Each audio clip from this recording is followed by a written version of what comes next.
If you want to get information about what's going on from me directly, you need to email prg@paradigmresearchgroup.org and say subscribe. All right? And I will get in touch with you, not too often, about what's going on. But things are about to heat up. In about 2 weeks, things are going to be very intense. So I would encourage you to subscribe as soon as possible. I'm on a tour of Europe. It's almost over.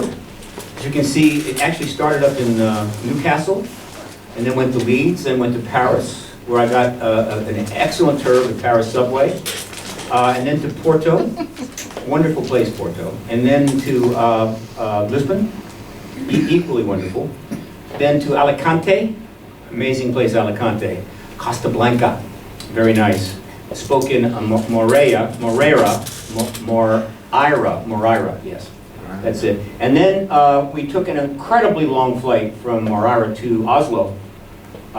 Spoke there twice, and then came down to here. I was supposed to speak in Groningen, but I missed the flight in Copenhagen.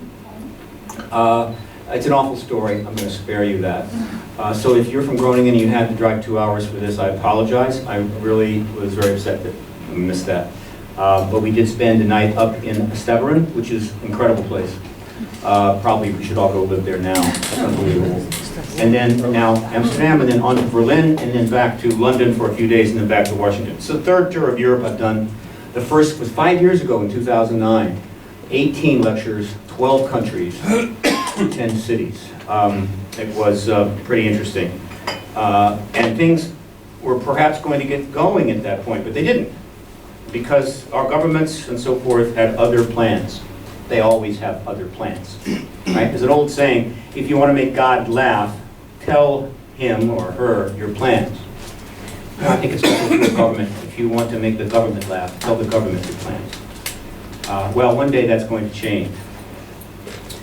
Now, out in front are some DVDs I brought along. They're all related to disclosure in one way or another. The first one, Disclosure Dialogues, all sold out. The ones underneath, we have 3 different 5-disc sets, all from the original X conference. They've been redone, and they're grouped by politics, by stories, and by journalism. So they all look the same, but there's actually 5 different ones. Each has 5 discs in it, and they are available, €20. And then we also have with us the Hidden Hand documentary. It's only a year and a half old. Extremely good documentary by James Carman. Highly recommended. €10, just so we can get the information out. And people in and copy it all you want and share it. So those are outside. I'll be happy to go out later and answer questions about those. It also helps pay for this trip, which because of my really bad timing, it keeps costing more and more. I've missed 3 trains and an airplane so far, which is 4 more than all missed trains and planes in the 3 tours I did before. Mercury, by the way, has been in retrograde since October the 5th and will come out on October the 24th. If you don't believe in Mercury in retrograde, you're in danger. Okay, the story, and this is, we're going to condense about a 150-hour story into a few minutes here, if you don't mind. The story, and this is essentially an assessment. This is an assessment of what's going on by me after 18 years of fooling around with this. It may be completely false, all right? So I make no guarantees. But here's the story as I think it went. It begins on August, I think 16, 17, whatever day it was, in Hiroshima, Japan, when the United States dropped a bomb on the city. The scientists that built the bomb, including Bohr, including Oppenheimer, Einstein, and others, after completing the bomb, they then wrote Roosevelt and said, please don't drop this on people. I guess they were feeling guilty, perhaps, who knows. But what they wanted Roosevelt to do was to drop it outside the Tokyo harbor, one. And then if that didn't get the attention of the emperor, then drop it again, a second one outside Tokyo harbor, to demonstrate what could happen to their cities. Roosevelt chose to drop it on the cities. The excuse he gave at the time was that we didn't have any more bombs. That if we dropped the 2, we may not have any more, and thus we become a paper tiger, as it were. It was a lie. We had more bombs. We dropped them on the cities because we were mad about Pearl Harbor and because we could. And it was the first time in history that human beings had been blown up by an atomic weapon. history meaning 4 billion years. That is the beginning of what's going on right now. It starts right there.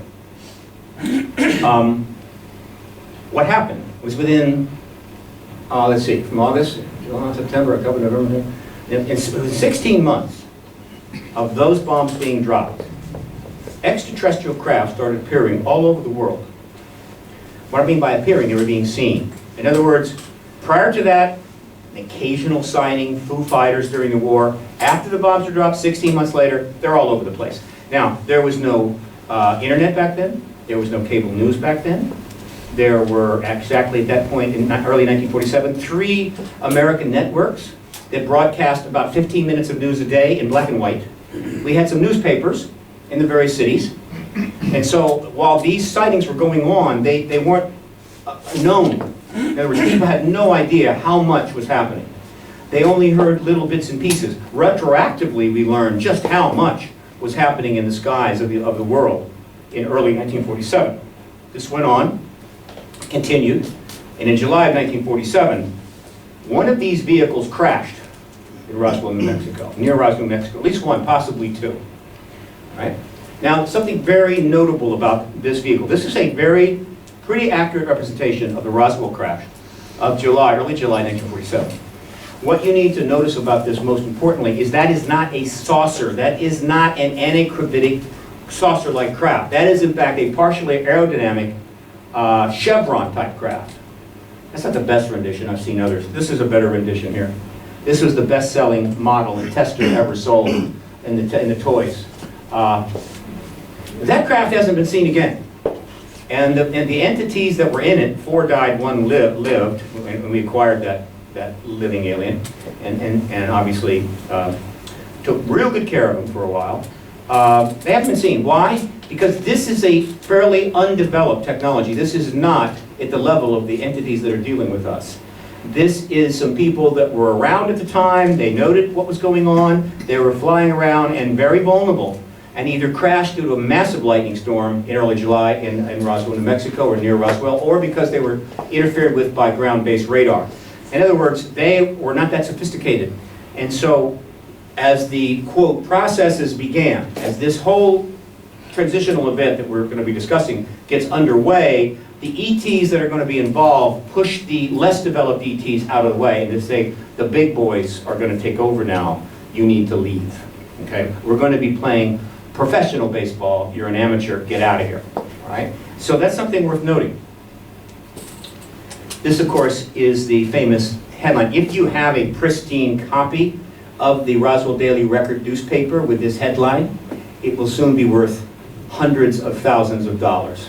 If you know somebody that has, go trade them some baseball cards or something for it. You want to acquire this newspaper. But that is when they announced the saucer. Shortly thereafter, they announced that they had emptied the saucer, and what thus began in essentially July, it was actually July the 8th, is when the second headline came out saying it wasn't a flying saucer, it was in fact a raw wind weather balloon. That is the beginning, the very informal beginning of what is now called the truth embargo. So it begins on July the 8th of 1947, and as of July the 8th of this year, it would have had its 67th anniversary. 67 years of what is called the truth embargo, what used to be called UFO cover-up. Now, very quickly, and I hope that I have the right slides here. No, I do not. I may go back on this. In 1961, and I may play this, I'm going to have to do a slide change. It's okay. In 1961, John F. Kennedy gave one of the most important speeches that any president of the United States has ever given. It's called the secrecy speech. And he did it 2 months after he became president. He did it in a New York hotel ballroom, and he spoke to a room full of American newspaper publishers and editors, basically the elite of American media at the time. I don't know if any of the network executives were there from the 3 networks, ABC, NBC, CBS, but the big newspapers were really running the show, so they were there. How many people have heard excerpts from this speech? All right, 1, 2, 3, 4, 5, 6, 7, maybe about a quarter. I think I'm going to play it, if you'll indulge me. Again, it was one of the most important speeches by who I consider the last great American president. No president since Kennedy has even come close to being Kennedy, to be perfectly honest. Let me get here, okay? And what I want to do is I need to bring this over. Hang on a second. I've got another slide show that's actually got that embedded. Normally I can use the internet, but we don't have internet here. It's okay. All right. So let's see. Let me go here. Let's go with Spain. Okay. What I'm going to do is I'm going to come here. See if I'm right about that. So he gives this speech, and he could not have known at the time that this speech was going to be so perfectly representational of what was coming, of what shouldn't happen and what did happen, that he couldn't have possibly imagined how important it was. And I'm not seeing it now. Hang on one second. Let me go to the next one. Let's go to, how about Porto? I like Porto. All right, let's see. We got it here? I don't see it there either. What's going on? Hang on. This one? There it is. Let's go to Lisbon. All right? Slideshow. Bing, bing, bing. So I ask you to listen to these words, about 4 minutes. And I could spend hours discussing the implication of this speech. Let's see if we have sound properly. Maybe not. Hang on.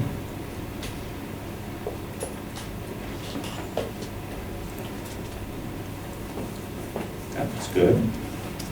We have the sound there. Okay. Now we're going to go here. You may want to check the sound out for me. Try again. Okay, I just did. No, hang on.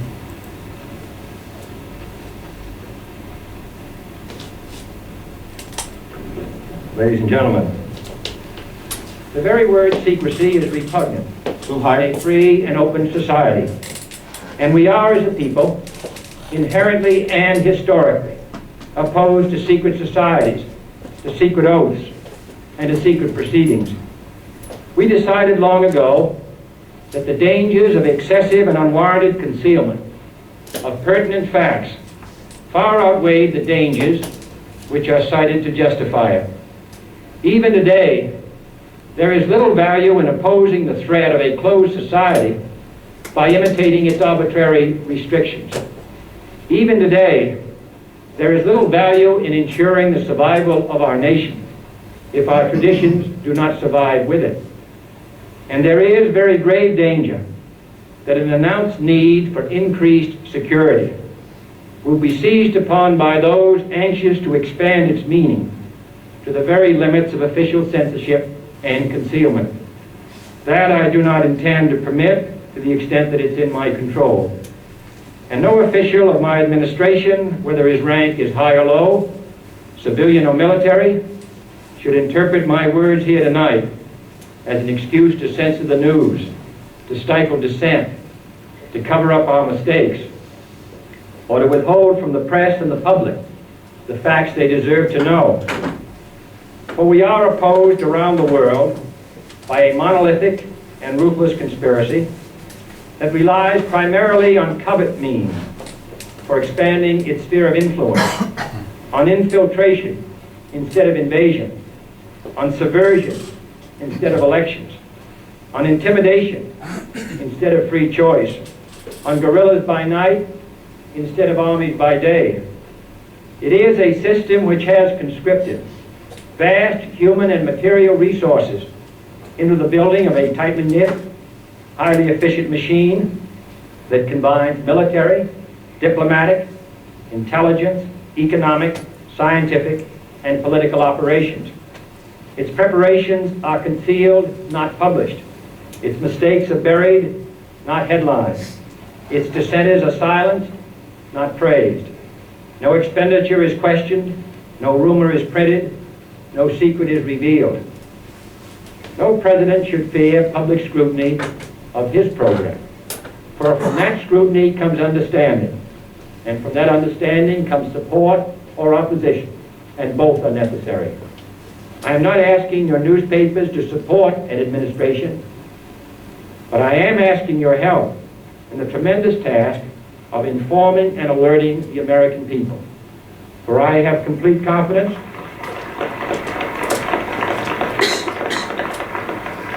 in the response and dedication of our citizens whenever they are fully informed. I not only could not stifle controversy among your readers, I welcome it. This administration intends to be candid about its errors. For as a wise man once said, an error doesn't become a mistake until you refuse to correct it. We intend to accept full responsibility for our errors, and we expect you to point them out when we miss them. Without debate, without criticism, no administration and no country can succeed, and no republic can survive. That is why the Athenian lawmaker Solon decreed it a crime for any citizen to shrink from controversy. And that is why our press was protected by the First Amendment, the only business in America specifically protected by the Constitution, not primarily to amuse and entertain, not to emphasize the trivial and the sentimental, not to simply give the public what it wants, but to inform, to arouse, to reflect, to state our dangers and our opportunities, to indicate our crises and our choices, to lead, mold, educate, and sometimes even anger public opinion. This means greater coverage and analysis of international news, for it is no longer far away and foreign, but close at hand and local. It means greater attention to improved understanding of the news, as well as improved transmission. And it means, finally, that government at all levels must meet its obligation to provide you with the fullest possible information outside the narrowest limits of national security. And so it is to the printing press, to the recorder of man's deeds, the keeper of his conscience, the courier of his news, that we look for strength and assistance, confident that with your help, man will be what he was born to be, free and independent. The Netherlands is a very successful country. Prosperous, clean, safe. It's a very nice place to live. Taxes are a bit high. You're carrying probably a bit too much of the European Union transitional load, but it's a pretty nice place.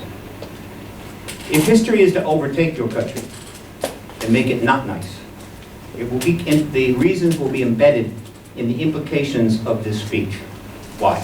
First of all, what he described here is how governments should act with respect to secrecy, how presidents should conduct the affairs of state.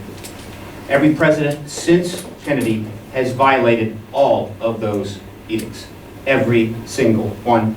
A couple tried to do something about it, they had no chance whatsoever. He then described those things we should not do as a country with respect to secrecy. We have done all of those things. He describes what the press should do as its role in the bastion, the bulwark, the dike, as it were, between what? The social contract and those that would destroy it. We have failed there.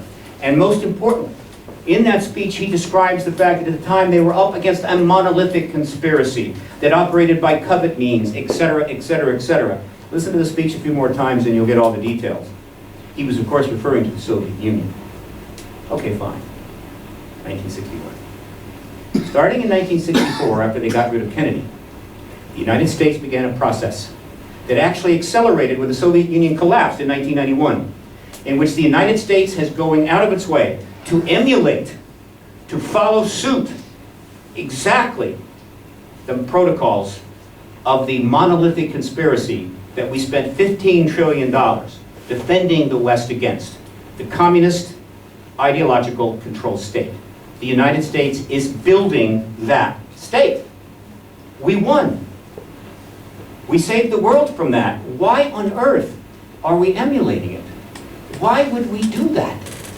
It doesn't make a lot of sense, which is what's driving all of us Americans absolutely nuts. And that's why we live on antacids and mood-altering drugs.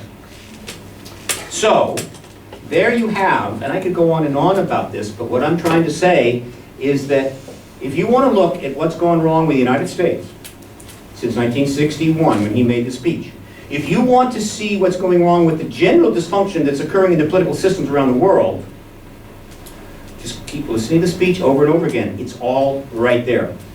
And so those that have already heard it, I apologize, but I'm glad you heard it again. Now, we're going to shift back.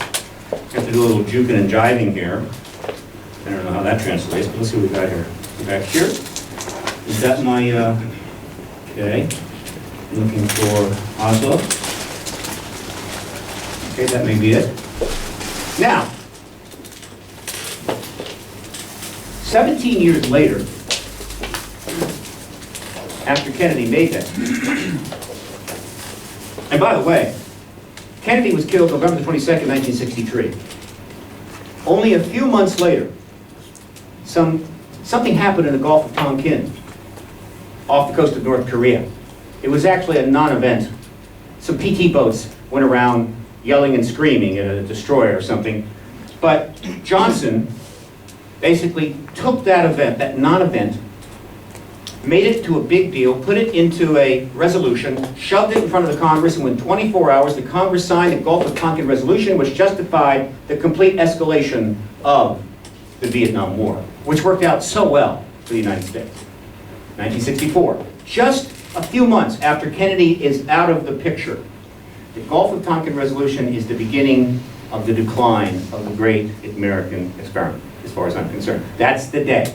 As of Kennedy, it had a chance. Once he was gone, and Johnson, one of the greatest megalomaniacs, a man worthy of Caligula, a man worthy of being one of the great screwed up emperors of pick an ancient age, Rome, Greece, I don't care, he took over as president. Some believe he actually had Kennedy killed. There's at least 3 books on that, you may want to read them. 17 years later, these words were spoken. We live in a dirty and dangerous world. There are some things that the general public does not need to know. And shouldn't. I believe democracy flourishes when the government can take legitimate steps to keep its secrets, when the press can decide whether to print what it knows. As you can see, this is not quite in line with what John F. Kennedy was saying 17 years earlier. Now, who uttered these pithy, philosophical words? Well, they were uttered by this lady here, Katharine Graham, who at the time was the publisher of the Washington Post, the most important political paper in the world, probably at the time, certainly at the time. And her family, her husband was, of course, the publisher of the Post when Kennedy made those words. Things had changed in 17 years, 1988. Now, where did she say these words, though? Was she at a birthday party or something, or just mouthing off? No, she gave them in a presentation to managers of the Central Intelligence Agency at the Central Intelligence Agency. So you kind of see where things are going here, right? Not so good. So, what has this got to do with the larger topic? Oh, it has a lot to do with the larger topic. We live in what I call the pre-disclosure world, and we have to get to the post-disclosure world. It's the most important transition and event of human history. You're going to get to see it. I hope you feel fortunate, right? But as you can see, between us in that world, with the one with a nice galaxy, there's this red line dividing. What is that red line? That red line is composed completely of secrecy and lies. Institutional secrecy and lies, which have been developed, manifested, and maintained for now 67.5 years. And in order to get to the post-disclosure world, we have to penetrate through those secrecies and lies. To do that, and by the way, the phrase we use to describe it is, of course, that red line is in fact the truth embargo. It used to be called the UFO cover-up. First of all, UFO is a ridiculous acronym, a stupid, nonsensical term. I don't like to use it, and it's not even accurate, and it wasn't a cover-up, it was legal in the 1947 Act. So it's a truth embargo, like the Cuban embargo, which we still are conducting in the United States, by the way, because Cuba, if you didn't know it, is one of the greatest threats to world peace in the world right now. And we continue to embargo it on your behalf, so that you don't have to face the onslaught of Cuban cigars destroying your cigar market. Disclosure will be the result of ending the truth embargo. It is not small d disclosure, which is happening all the time. There's been plenty of that, believe me. Right? That small d disclosure is basically it's like filling up. What do they call it? What do they call the bay on this side of the dike? The isomer? Yeah, it's like filling up the isomer with truth. This keeps filling up. Small d disclosure has been going on for 6.5 decades. That's not what we're interested in. We're interested. That's a very, very advanced slide technique. Don't do this unless you know what you're doing. We need to do this. This is called big D disclosure. It is in fact an event. It is this and only this. Okay? Disclosure, which is where we're headed for, is the formal acknowledgement by the world's governments of an extraterrestrial intelligence engaging the human race. That's all it is. It's nothing more. I have other people that come up to me and say, disclosure can't happen. And I say, well, what is it that can't happen? And then they describe disclosure to me. And I'm going, that's not what we're trying to get. Something else entirely. All right? So one of the advantages of defining your own terms is you can't be wrong. So that's what we want. That's what we will get. Nothing more, nothing less. Okay? And then we get to go up again. Right now we're sort of treading water, maybe going down. Okay? Middle East down. Africa down. Okay? Netherlands holding on very nicely. China up. Russia up. Okay? But in general, the collective species, we're going nowhere. Okay? I mean, nowhere. We canceled our space program. The United States basically canceled the space program and turned the shuttle off. And stopped using the shuttle. Most people say, yeah, so what? You know, you were done with that program and you didn't want to spend the money. No. There was a much more interesting reason for that. The reason we know it was interesting is because once we shut down our space shuttle program, it meant that we had to go to Vladimir Putin and beg him for permission to send fruits and vegetables on a Soviet launch up to the satellite, or to the space station where our astronauts were. Meaning, Vladimir, can we please send some fruits and vegetables up there? And Vladimir would say, yes, you can. You know that's not a good thing. That's politically really bad, and yet we did it anyway, because for other reasons. Politics of a much higher macroscopic level. Ultimately, we end up here. This is where we're supposed to get. I estimate, based on an equation that I came up with, which I'll publish soon, called the, extraterrestrial equation. It's my version of the Drake equation. Frank's a nice guy, still alive, but he's so old-fashioned. It's time to move on. There's been probably somewhere between around 100 billion civilizations, advanced, like ours, in that galaxy since it was formed. About 100 billion. That's a little more than, Phil Klass thinks, a little more than Shostak thinks, and every other debunker. It's been a lot of civilizations there. And that's where we're supposed to end up, unless we do what many others probably have. We got to a certain point and self-destruct. Basically, we said, that's it, we're out of here, thank you so much, and boom, jumped off the building, whatever. We are at risk of doing that. It could still happen. We don't want that to happen because we want to end up there, which is going to be pretty fun. So, how do we get there? We need disclosure. When can we have it? Well, I'd like to have it now, but I'm going to make a case to you today that we can have it in 2015, in February of next year. That's why I'm here. It's not the only reason I'm here. For a number of reasons I'm in Europe. But one of the reasons I'm in Europe is just to develop a little interest, let people know. Because even one person can make a very big difference in something like this. One person can meet one other person who knows another person. The next thing you know, I'm meeting with, I don't know, Richard Branson or the Secretary or Undersecretary of Extraterrestrial, whatever the hell, with the country, and big things come from that. But most important, it's important that Europe understand, like every other nation, that the extraterrestrials did not travel thousands of light years just to hang out with Americans.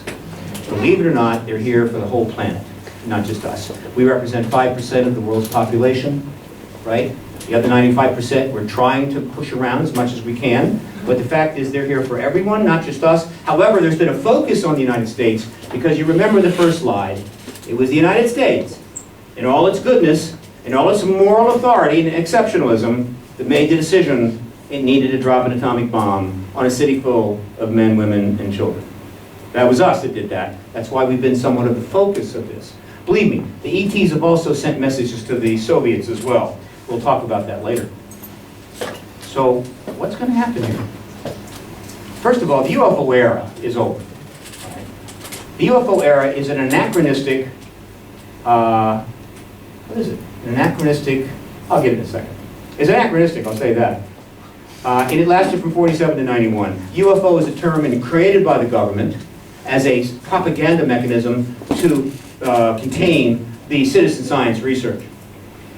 In other words, from early on, everything was about UFOs, unidentified flying objects. Didn't matter how much you knew about them, didn't matter if you had the photographs or the film or videos. It was always unidentified. I mean, they could land on your lawn, you could go inside, you could have dinner with them, they could show videos of what they did last summer. Didn't matter. You know, they were still unidentified. Get it? In other words, you never reached the goal. It was always going to be the investigation of that which you didn't understand. This is genius. This is absolutely genius. And we bought it. We bought into it. We've been using it. You can find UFO everywhere now. It's as if Nazi propaganda from 1940s was still rampant all over the place, simply because we couldn't get rid of it. Couldn't get rid of those words. But we did. We got rid of all of those words. But we haven't gotten rid of that one yet. But that era ended in 1991, when the Cold War ended. And the reason it ended there is because the era of exopolitics began in 1992. Exopolitics is not about unidentified flying objects. It's about the political, social implications of the extraterrestrials that are flying around in those very identified anagravitic craft that are not built by humans, they're from other planets in our galaxy. And they're very cool. The exopolitical social implications are now being engaged under the umbrella term exopolitics. That term is not going to go away. I guarantee you there will be departments of exopolitics in universities in a very short amount of time. I'm accepting any chairs at any of those schools for reasonable sums of money, assuming I can hang in long enough for that. That would be so much fun. Can you imagine walking out in front of a classroom of like 400 young Harvard students and saying, "Hi, I'm Steve Bassett here, and I'm here today. We're going to be starting our course on the implications of the extraterrestrial presence." In other words, it's your first Harvard course in exopolitics. You can't imagine how good I'm going to feel. They can't, I would do it for free. Just let me walk out in front of that Harvard school. Because you want to know how many courses Harvard has taught about ETs, the phenomena, the science, the research, extraterrestrials, in all of its magnificence for the last 67 years? Zero. Right? All that genius and brilliance and funding. You pay 60 grand to go to Harvard, and they don't teach you about the most important issue in the world, which is hanging over their head on a regular basis. Now that is a slight chink in the armor of Harvard's esteemed legacy. Let me be the first professor, or whatever you want to call me. I'm going to go out there and I'm going to say, "Oh, you can't imagine how good I feel right now." We're in the disclosure transition. Now, this is about a 10-year process. Actually, it's 14 years. Starts in 2000. In other words, it's the end game, right? Hopefully it ends next year. Why does it start in 2000? In 2000, something very important happened. And that is a non-governmental entity, whoops, the name of which is not on this particular slideshow. Maybe it is. No, it's not. It's okay. Maybe it'll come up later. Whatever. Come here. Called the Cometa Committee. Did a 2-year study that they issued in French in 1999. The study was called the OVNI et la Défense. That's all the French I know. It means the UFO and the defense, I assume of France. It was published in 1999. Now, as it happened at the time, the entire journalistic media in the United States did not have a single French-English dictionary. So they were unable to translate it from French into English and never published anything about it. However, the articles started turning up finally, partially due to the work of Leslie Kane, in January of year 2000. And the reason it was significant is the French, basically in this report, took their gloves off. They took the gloves off the hand, the left hand, and off the right hand, and put them together. And they took the gloves, and they went back, and they slapped the American president across the face, saying, and this is what the report said, the explanation for this phenomena is extraterrestrial. And the United States has been truth embargoing the information for national security reasons. Boom! And I will meet you at 6 a.m. tomorrow in front of the river or whatever, and we will have a duel. No, basically it was politics by other means. This was the French saying, we've had enough, let's move on here. But they couldn't do it as a governmental project because that would have been too obvious, and it would have created potentially some problems. They might stop buying their cheese or something. And so they created a non-governmental entity which just happened to be made up of admirals, generals, and major individuals from the French national security world. And they conducted the study called the Comedic Report. That is the beginning of the end. Right? That was the first major break between the United States and any of its post-World War II allies over the United States policy of containment and truth embargo. 4 years later, the other French shoe dropped when France became the first major ally to release thousands of files to its public website on its NASA, the French NASA site, in 2004, proactively without anybody threatening them or filing FOIA requests. And the site immediately crashed because millions of people were trying to get to those files, 2004. And after that, the UK followed suit the next year and started releasing its files, and after that came Canada and Australia and Uruguay, Brazil and Mexico, Sweden, Norway, okay, Portugal. There are about 15 or 16 countries have been releasing their files. Small d disclosure, filling up, I suppose, with more truth. And the United States, of course, has done nothing. Now, 14 years later, 14 years after the beginning of this end game, the transition of 2000, where are we? Is it 1947? Is it 1965?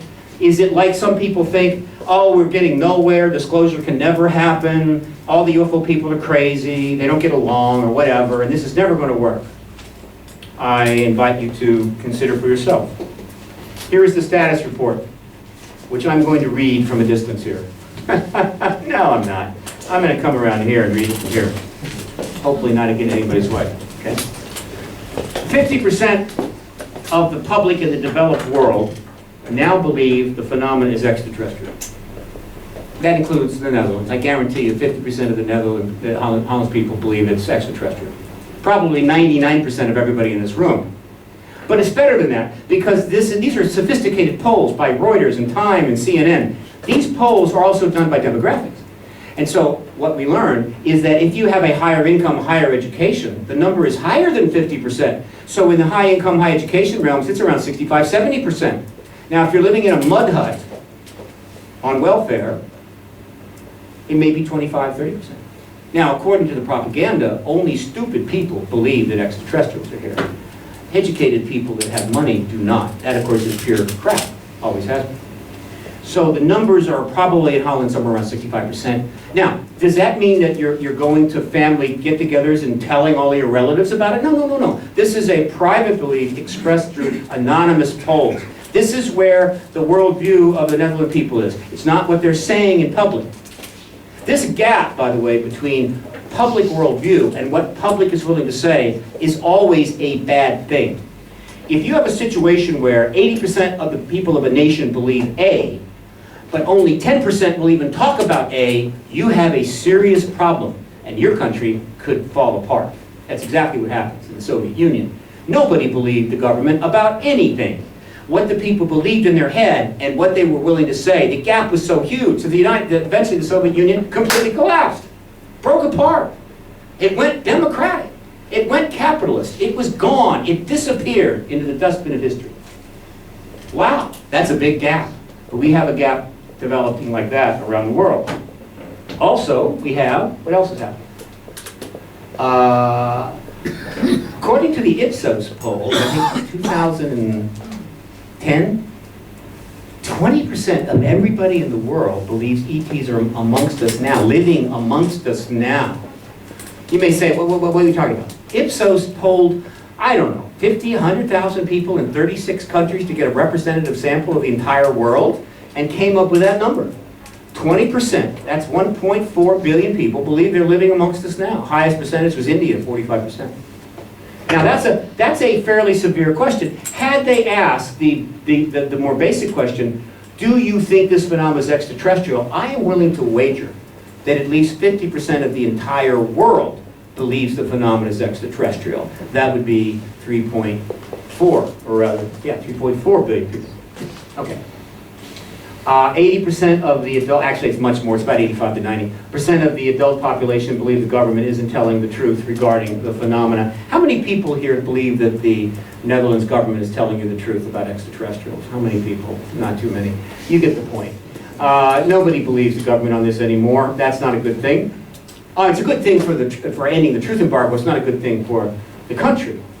Growing media coverage worldwide, thousands of articles are being written, but they're not asking the hard questions, they're not investigating, they're not going deep, but they're writing about it. Oh God, thousands and thousands of articles. A dozen countries, we just talked about that, have released tens of thousands of files. The UK just announced a few days ago they have some more files to release, and they're about to do that. And that's wonderful, except for one small problem. The last time they released their files, which was like the 6th file release, they said that that was it. That was all the files. There were no more. Nobody believed that, of course, right? Because they didn't release the good stuff. So, because of some things and some FOIA reports and some legal lawsuits, they had to announce they had a few more. So it's very, very embarrassing for the British government. Governments hate to be embarrassed, but they just can't help themselves.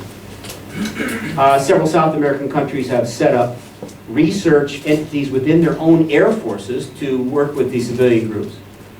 Portugal, by the way, did that back in 1970, 78, something like that. They still have that organization, believe it or not. Then we have multiple space surveys are now finding, you know about this. Turns out the Earth is not rare. Turns out there's so many Earth-like planets out there, you could spend the rest of your life counting them, and you could never count them all. The universe, a galaxy, is filled with planets, with Earth-like planets, with life. It's just loaded with it.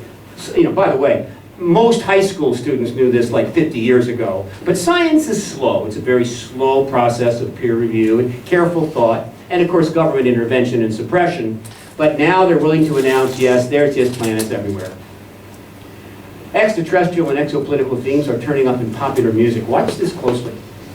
There's a book called Alien Rock, and there's some work by Grant Cameron, presidentialufo.com. They are finding, you cannot believe how much lyrics out there now involves ET themes, and most of it is because the rock star or the lyricist that wrote it were contactees. And as you know, musicians are not as contained as actors and others. You know, an actor is worried about getting their next job, getting hired for the next film. They're careful what they say. Rock stars, they don't care about that. They say what they say, then they trash their hotel room, right? They do whatever the hell they want to. Well, the contactees are starting to write lots of music about being a contactee and about extraterrestrials. Muse, super band Muse, you've heard of them, they've been here, they're huge. They actually wrote a song called Exopolitics. You can find it on the internet. It's not bad, I happen to like it. We have extraterrestrials are everywhere in film and television, I don't think I have to tell you that. Over 300 movies based out of the US entertainment industry about extraterrestrials. The highest grossing movie in all of time, Avatar, as last I checked about blue extraterrestrials, $2.7 billion. There are 3 Avatar sequels being produced right now in New Zealand at the same time to save money. So Avatar 2, 3, and 4 will be coming out, probably spaced over the next 5 years. Everyone will do over $1 billion. It's about extraterrestrials.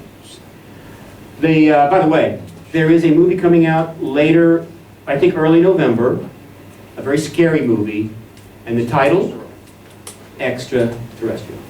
Wait for it. You can see the trailers now on the net. The Catholic Church cannot go 2 weeks without saying how much they love extraterrestrials, how much they want to baptize extraterrestrials, and they're willing to allow male extraterrestrial priests, whatever. They are in love with extraterrestrials. And I can assure you that is not an accident. The Catholic Church is quite committed to not committing the same mistake they made over Galileo. That was a very big embarrassment that they've been apologizing for since 2003. They're not going to make that mistake again. Plus, knowing that when the ground of being is shaken, people turn to faith for substance. So consequently, they are planning to pick up several hundred million new Catholics in the post-disclosure world. So they're on board. Then we, of course, we have NASA is finally conceded there's extraterrestrial intelligent life somewhere. It's billions of light years away, of course, it's not here. But they have conceded that in 2 hearings they held, brief hearings they held in front of Congress. You can find the links quite easily on the internet. ET-related conferences are continuing to happen, and there's more of them. A lot of them have to do with direct contact these days. And there's been an unavoidable, forget that one. Sightings seem to be increasing in a number of countries, particularly Canada and elsewhere. So that's very important to note. MUFON is about to have a renaissance and become the organization it should have been, but didn't become because for most of MUFON's life it was under the control of, wait for it, the CIA. They had to destroy NICAP because NICAP was the most powerful organization dealing with this phenomenon starting in the 50s. It had members of the CIA in its board, it had officers, it had Air Force people, its chief scientist was Dr. James McDonald. It was a major threat. So what did the CIA do? They took it over and destroyed it. And then MUFON immediately began, right about the time that they were destroying NICAP, MUFON began, and they realized, wait a minute, we don't want to have these organizations going off and doing something and then have to destroy them later. Let's control them from day one, and then we will contain them from the beginning. This is smart. That's exactly what they did. MUFON, however, no longer under the CIA's leash, is going to become a major organization again. Good for it. Now, some hard stuff. Surveys. Now, these are not polls. These are surveys, questionnaire surveys, that have been conducted numerous times and in combination with other evidence. Now has made it quite clear to me, I consider this now a fact. I don't throw a lot of facts out there. There's about 4 or 5 absolute certainties that I discuss. The rest is possible certainties, high probabilities, and guesstimates. The presence of, or the reality of contactee phenomena is now a fact. It's not debatable. 2% of the general population are contactees. What does that mean? 2% of the population of your country are contactees. There's probably about 10 in this room right now. I may ask later if you're feeling like raising your hand, you can do so. But 2% of the whole, that means 2% of your parliament are contactees. 2% of your military are contactees. In the United States, it would be approximately, let's see, it's about 6.5 million people. 6.5 million. And you're going, that's not possible. There's not enough saucers. There's no way. They don't have enough saucers. They can't possibly deal with 6.5 million people. Can't be contactees. Au contraire. That's 2 other French words I know. I've actually come up with an equation called the contact equation we're going to publish later this year, which mathematically proves that there is more than enough saucers to handle the contactee reality. If this number extends to the world, which we have no empirical reason to think otherwise, the number of contactees, meaning they are dealing directly with extraterrestrials either in physical presence or through what we'll call psychic contact or telepathy, is somewhere around 150 million people in the world. Now think about that for a second. 150 million people in the world are going nose to nose with extraterrestrials, and every single government of the world denies they exist. Now, is that cognitive dissonance or what? Right? Can you see the dilemma at that point? That's not good. That's not good. If you're a contactee, what do you think of your government that says, it's not even happening, they don't exist, and you're crazy? That's not going to motivate you to pay your taxes, go to war, defend the nation, when you realize you're up against a country, your country, that is essentially institutionalized lying and doesn't even recognize your fundamental reality. Basically, you're a serf, it's 1650, and you're dealing with the Catholic Church. Not good. What else? Contactees are now starting to come out of the closet. They are the last closeted group. Gays are pretty much out of the closet, taking over most of the world. Good for them, right? Oh, there are gays that are still in the closet, but let's face it, if someone comes out of the closet now and says, I'm gay, what? People are going to get upset? I mean, they're going to go crazy? I mean, what? They're going to say, oh, nice to meet you, thank you so much. It's not a big deal. The last closeted group, well, excluding certain specialty groups around the world. It's not a good time to be a Christian, say in Syria, but they weren't closeted prior to the latest developments. Nevertheless, the last closeted group are contactees. Many of them can't even tell their parents, or their wives, or their spouses, rather. They certainly can't tell their bosses. They don't talk about it at all. What's even worse, some of them don't even know it because the ETs have blocked their memory. That's a deep closet. That's called deep closeting.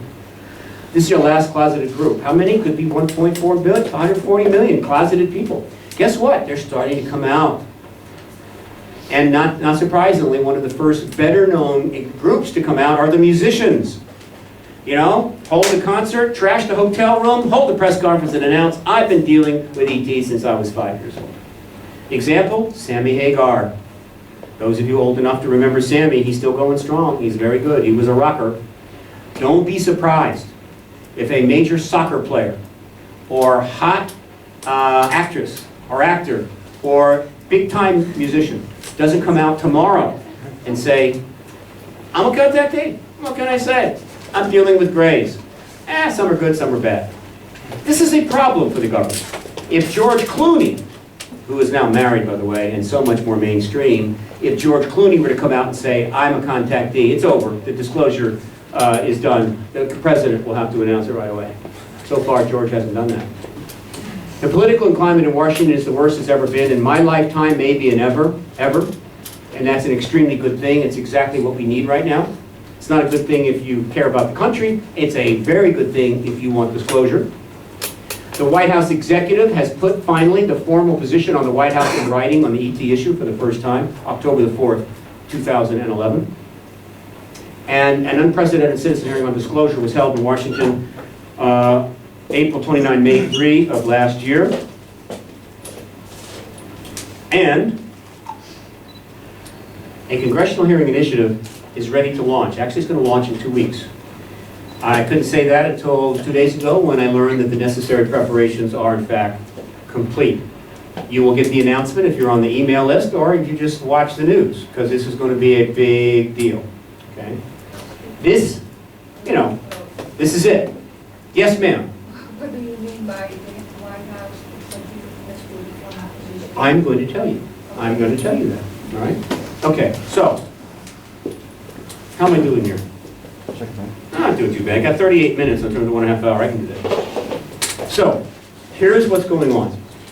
An advocacy movement has been playing chess with the government since 1947. It didn't get really serious until 2000, and we didn't start getting, until 1992 rather, and we didn't start getting some more pieces on the board until around 2000, 2004.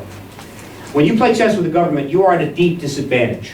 They have more men, they have more money, they have press control. Believe me, it's not looking good. But if you play long enough, in other words, if you're prepared to sit down and play chess for 5, 10, 15, 20, 25 years, in time, they lose some pieces, you gain some pieces, they make some mistakes, and you can checkmate them. You checkmate the government and get what you want. Any examples that you know of?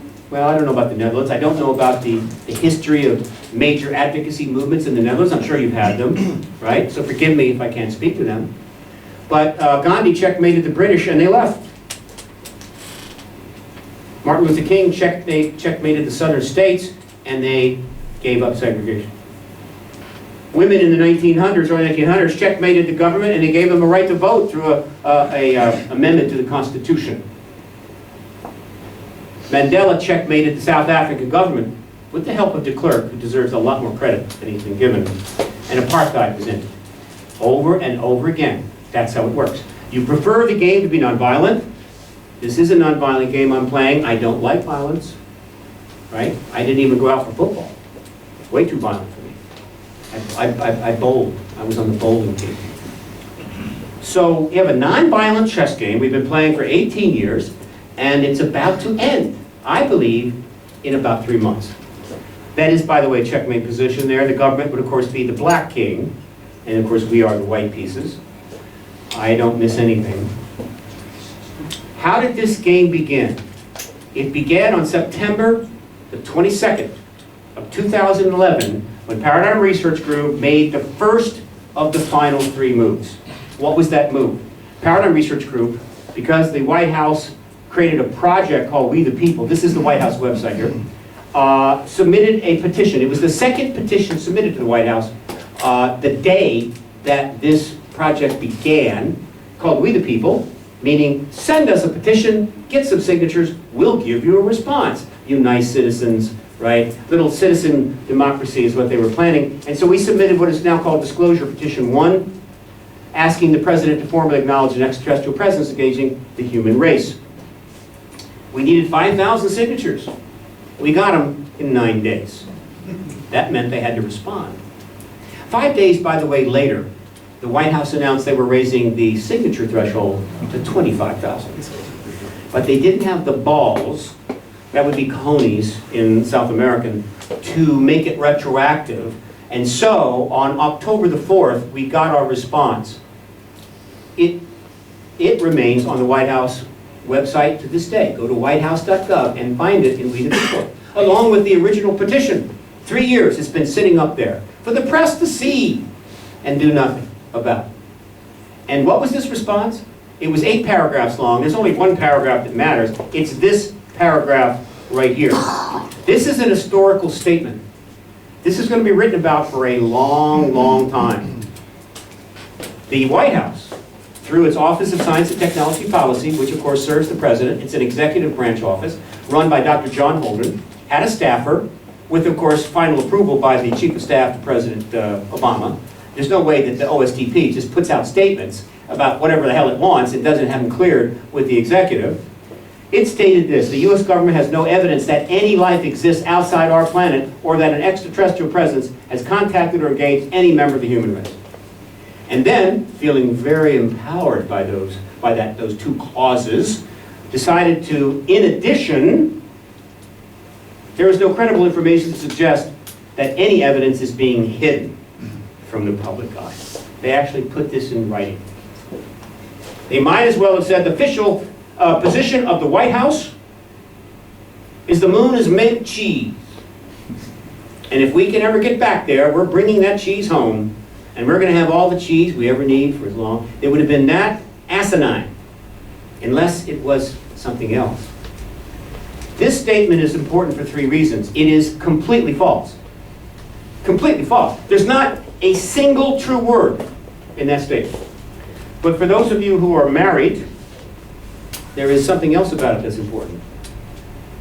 It is indefensibly false. Now, you know what I'm talking about. Those of you that have ever told a lie to your spouse, and it was a defensible lie, meaning you can back it up, you've got the goods, no problem. But if you ever told an indefensible lie to your spouse, well, lawyers got involved shortly after that. Never tell an indefensible lie. That's an indefensible lie. And most importantly, it was the first time in history, in all the 67 years, and all the millions of sightings, and all the evidence that the executive branch of the United States government, the most powerful government in the world, had ever put its position on the ET issue in print.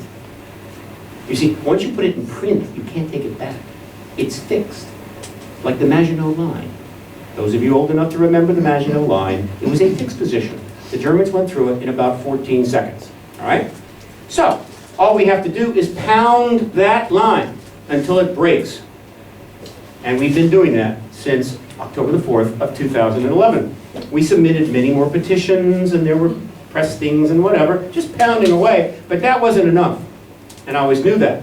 So, we made a move called the disclosure petition. The White House responded with its move, which is basically their complete denial. And then the second move happened last year. The second move in this chess game was the citizen hearing on disclosure. What was the point of this? It was simple. Raise the money, which came from a Canadian who gave me 1.1 million. He didn't give me. He cut a deal with me and my partner for $1.1 million. Notice it's a Canadian, not an American. Now we have to pay him back $1.6 million. Thank God he's a patient man. He gave me 1.6 million. He said, do the citizen hearing, make a documentary. So we went and did the citizen hearing on disclosure. We held it on April the 29th. Now let's describe it very quickly. I don't know if I've got the, I may have to do some switching around here to get the video. No, I'm not going to have to. All right, just to give you a flavor of it, I'm going to show you the initial trailer that announced this to the public. I hope I am at least. Oh, maybe not. I may still have to film. Anyway, the motto of the citizen hearing is Congress will not do its job, the people will. That's my motto, okay? You want to use it? Send me a dime. I own this motto. Nobody's got this motto with me. Got a trademark. And we held it at the National Press Club in Washington, D.C., right? Which is 2 blocks from the White House. You can hit the White House from the National Press Club with a 9-iron, okay? And it's about 12 blocks from the Capitol. Now, what I'm going to do now, if you don't mind, because we spend a lot of money in these trailers, I want to get some use out of them. This will give you a little flavor about what happened. And I just have to go to one of the other deals. Hang on, let's go down here to right here. Yes, 27 view.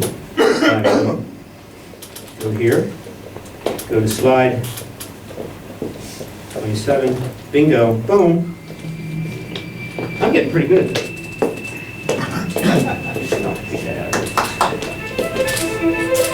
It's got music and everything.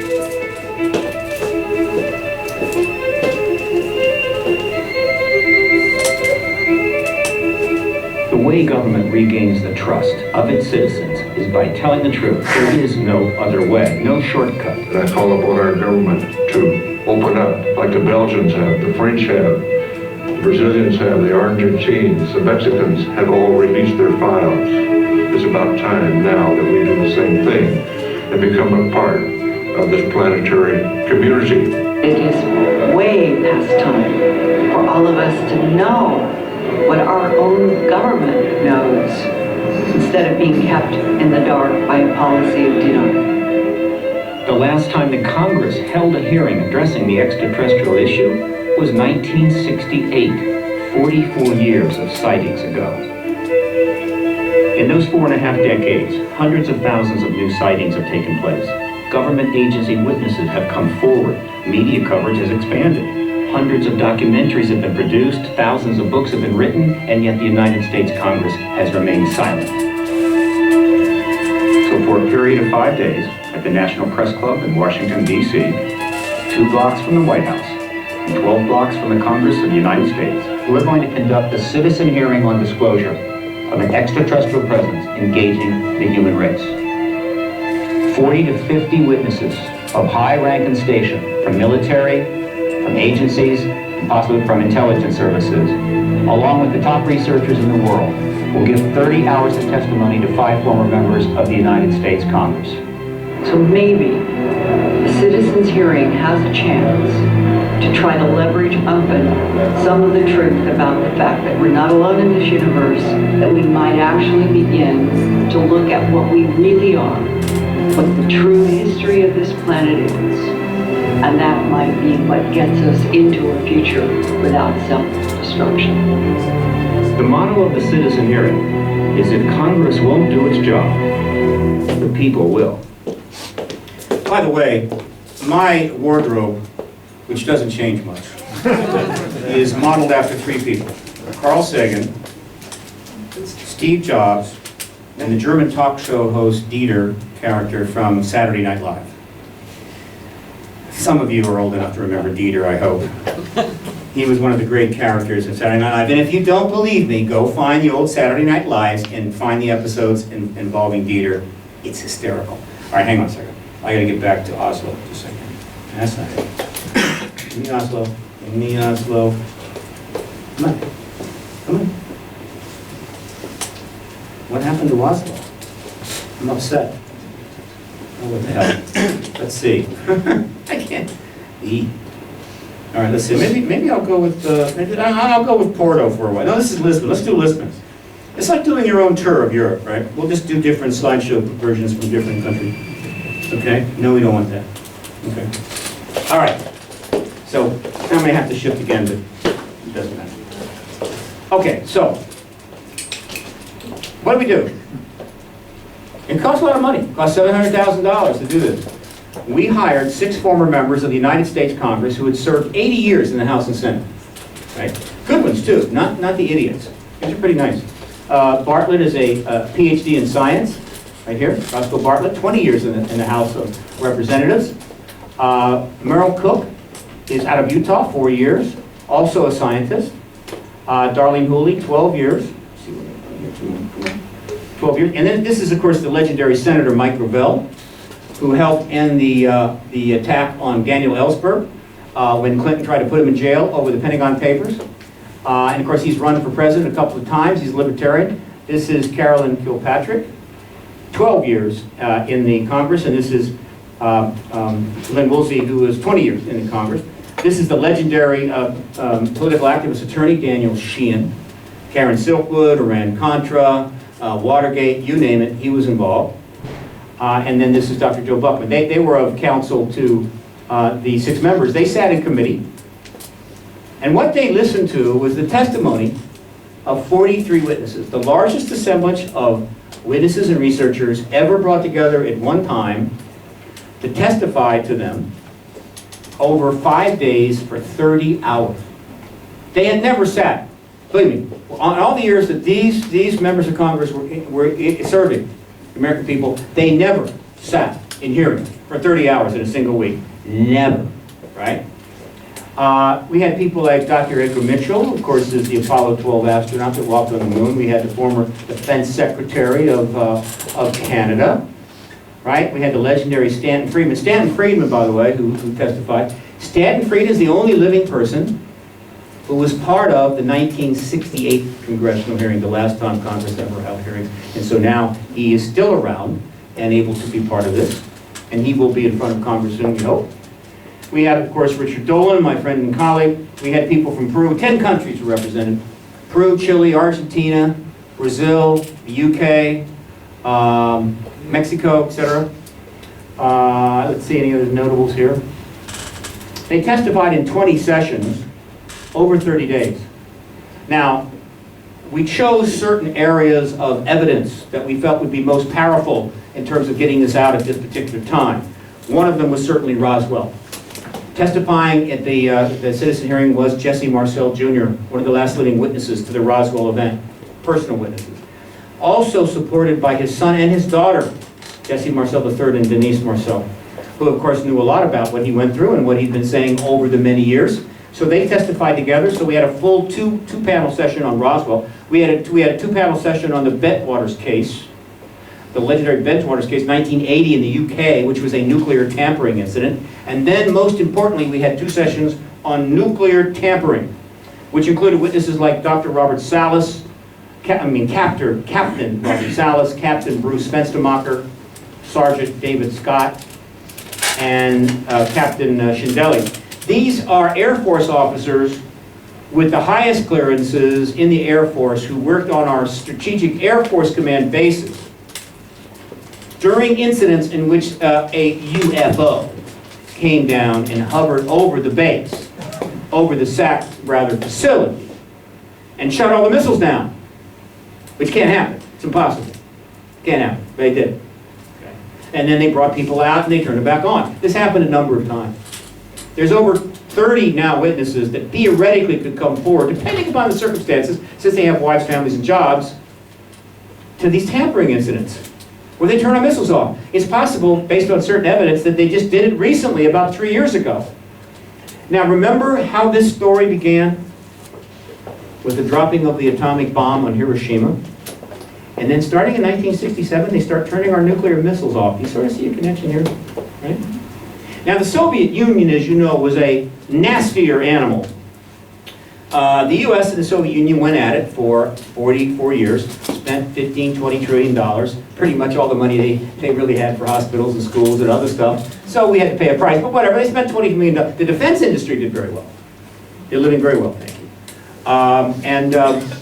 But of the two, most people sort of viewed the Soviet Union as the nastier of the opponent. So in the United States, almost all of the incidents of nuclear tampering involved turning the missiles off. The Soviet Union, other things happened, which I think are so funny. I just love this. In other words, the ETs decided to send the Soviet Union a stronger message. So here are 2 incidents that I love. One, of course, they did turn their whistles off, right? And then the Soviets would turn it back on. One incident, a craft came down, and the Soviets had these launch scaffolding, these big launch pads things with the big towers and stuff, right? And so the ET craft comes down and somehow basically melts all of the rivets, all of the bolting connectors in the tower, so it just falls to the ground, just like that, right? I love this. They may have a sense of humor. But the big one, and this incident has already been documented, it's in a documentary. Here's what they did to the Soviets. All the guys are down there, the missiles are doing fine, there's no war going on, they're watching Russian TV, everything is good, and suddenly the missiles start going into launch mode. The whole, what do you call it, not base, but the whole site, all the missiles are going into launch mode. And so, but we haven't gotten any messages, we haven't gotten anything from Moscow. They can't do this, and so they're running around trying to stop this, and they can't stop it. They're trying to turn the things off, wouldn't work. Right? They're trying to do the reverse codes, the fail-safe, whatever the hell. They're doing all of this, and they're still going into launch mode. And this goes on until they are about to launch, which means nuclear war. It's then, it's over, okay? It's finished. And I then don't they turn it off. understand. You are talking so fast with slang. I don't understand the text. Thank you. Thank you for that reminder. It is not easy to do. What I is talk that a lot. exactly? I will slow down, Yeah. okay? So the missiles are getting closer and closer to launch. Yeah. They are actually scared white. And then they turn off. Oh, then I don't know. Okay, now. Now that's a stronger message, isn't it? Yeah. The ET said if we wanted, we can launch your missiles. Or not. So think about what you're doing. Okay? Got a little side. So we have those kinds of witnesses. Now, Was this in the USSR? in the USSR, yes. Not in the US. So I'm saying they sent a stronger message to the USR, the bad guys, than they did to the US, the good guys. But I have a question. I've heard often that it is also possible that ET could disintegrate the whole missile. Yes. They did, huh? Yeah. It's interesting, you know, they could melt them down. Yeah. They could do a lot of things, but they don't. They turn them off, and they let us turn them back on. So what are they doing? Brock Salas and most of the witnesses believe this. They're not trying to control us. They're trying to guide us a little bit. Meaning, look, they're useless. They're useless against us. It's a low-level technology. You spend a fortune on them, and all they're going to do is blow yourselves up. So here's a little message. We turn them off. But if you really want to use them, you can turn them back on. What that tells me, if we do decide to use them, they will let them fly. Right? And after the carnage is over, the extraterrestrials will say, you know, tried to work things out with you right now. So sad that you didn't get it right. We'll see you in 1,000 years and see how you're doing, right? And we'll revisit this whole thing. So, all of this testimony was filmed in high definition and webcast to the world, about 7,000 people. Webcast specifically because we wanted media and members of Congress and their staff to be able to watch it in the safety of their home and offices, rather than risk, you know, destroying their careers by turning up at the National Press Club. So we believe many of them watched it on the internet. That's the way it looked. It was set up to look like a congressional hearing.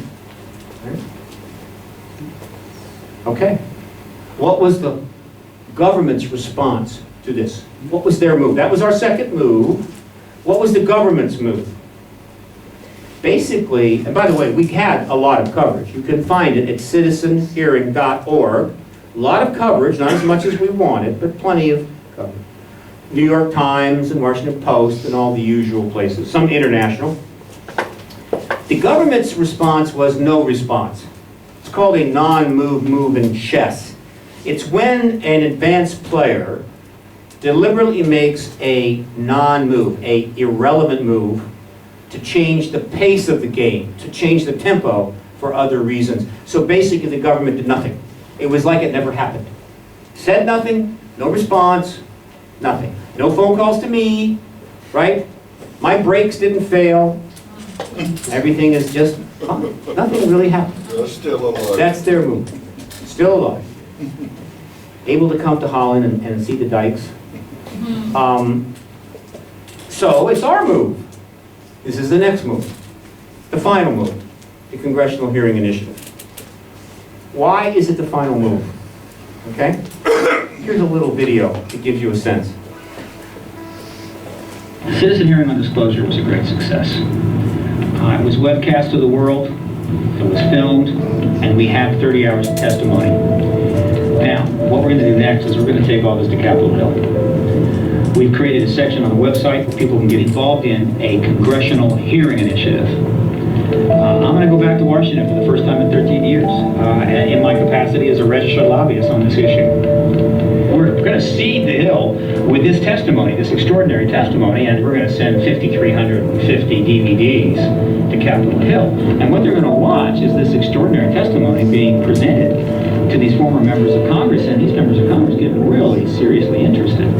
And obviously the connection is there. And then I'm going to show up saying, look, it's time for the real hearings. It's time to have these witnesses and many of the others ready to testify under oath in front of House and Senate committees. And it's a compelling argument. I'm going to be working directly out of Washington, contacting these offices, setting up meetings for as many months as it takes to get those hearings initiated. Once those hearings begin, the truth embargo is pretty much finished. Either Obama or another head of state will finally go in front of their people and say, look, you're not alone in the universe. We've got company now. All right? And we can tell you about that, can't tell you everything, and we'll be in the post-disclosure world. There's a whole new world on the other side of the event we call disclosure, not the least of which is the revealing of what progress the government has made in re-engineering and studying the extraterrestrial technology that they've had in their hands for decades through crashed vehicles. This technology, the energy systems, the propulsion systems, could solve a lot of our problems, could change the dynamic of the 21st century. This is where the rubber meets the road. This is the kind of stuff that will change people's lives, that will, drop the price of energy possibly by 90–95%, putting trillions of dollars back into the public domain to be used for other things. Phasing out the fossil fuel as the principal energy source, which allows us to clean up the environment in ways we can only dream of. That's why we need people to get involved now. Anybody that has been aware of this issue, that wants the truth out to the American people, but have been sort of on the fence of whether they want to get involved, now is the time to get on board.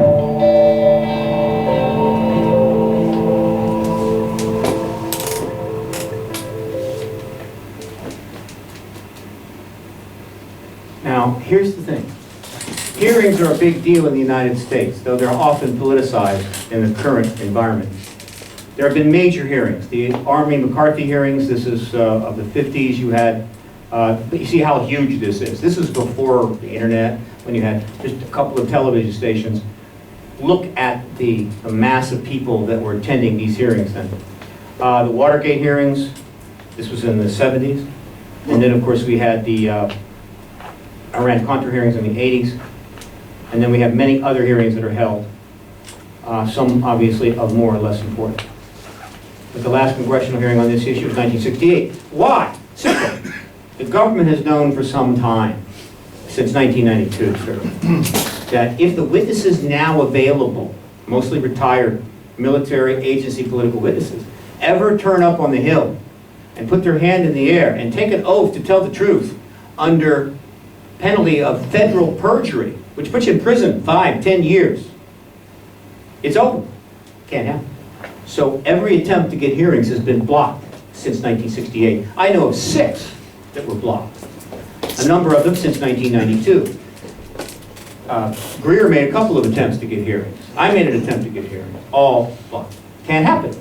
Okay, so there is the hearing from 68. There was also one in 66. Then right after that is when they shut Blue Book down, destroyed NICAP, and said we're out of the business. There's nothing to worry about, nothing going on. And of course that didn't hold up very long. We're going back. Why is this going to work? Because of this. This is it.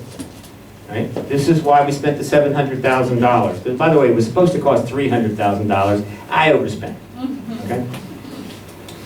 We're going to ship one of these sets to every member office, 539. The number of staffers in those offices is approximately 10,000. They all have, most of them have DVD players. Anyone can open it up, grab a DVD, slip it in. And look, 10,000 people. They all know each other, and they all tweet each other, and they Facebook each other, and there's like a big network up there. Okay? In addition, we will let them know that if they don't have a DVD player, and they contact PRG, we will provide them the secret special password that allows them to look at this on the internet. Right? We will also provide that same password to any member of the press, and we're going to send out thousands of press releases.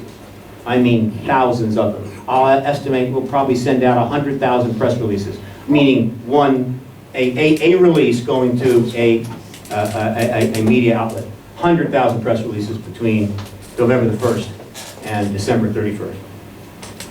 And when they open the box and look at it, here's what they see.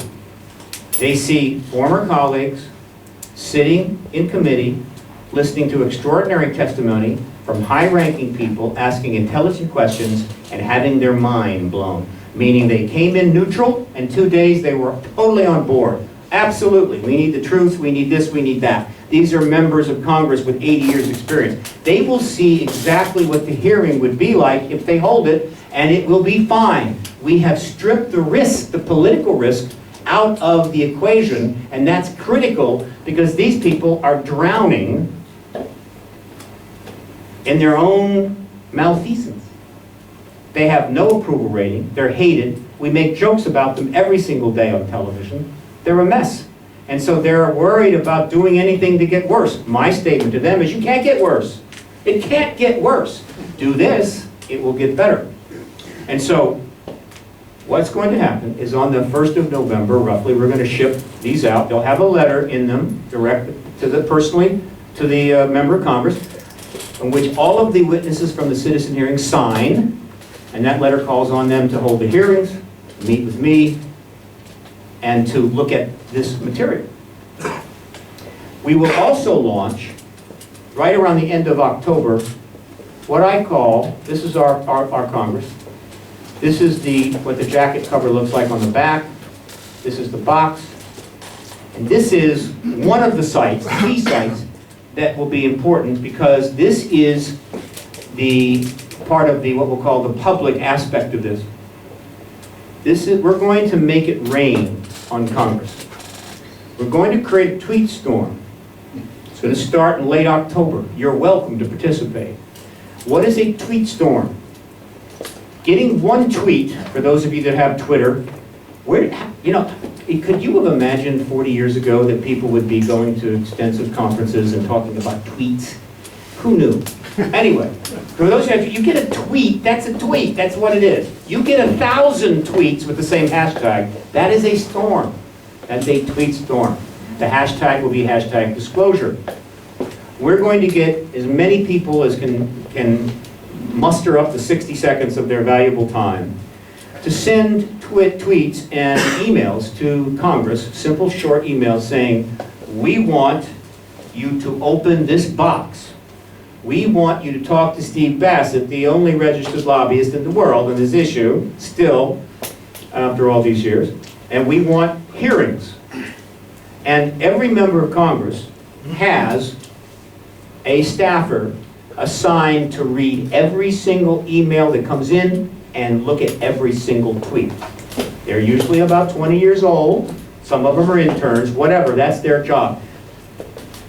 And they come in and they see this and they see that. And they go, when 10,000 come in about this, that's when they go to the chief of staff of the member and say, we got a tweet storm here. Tweet storm, warning, right?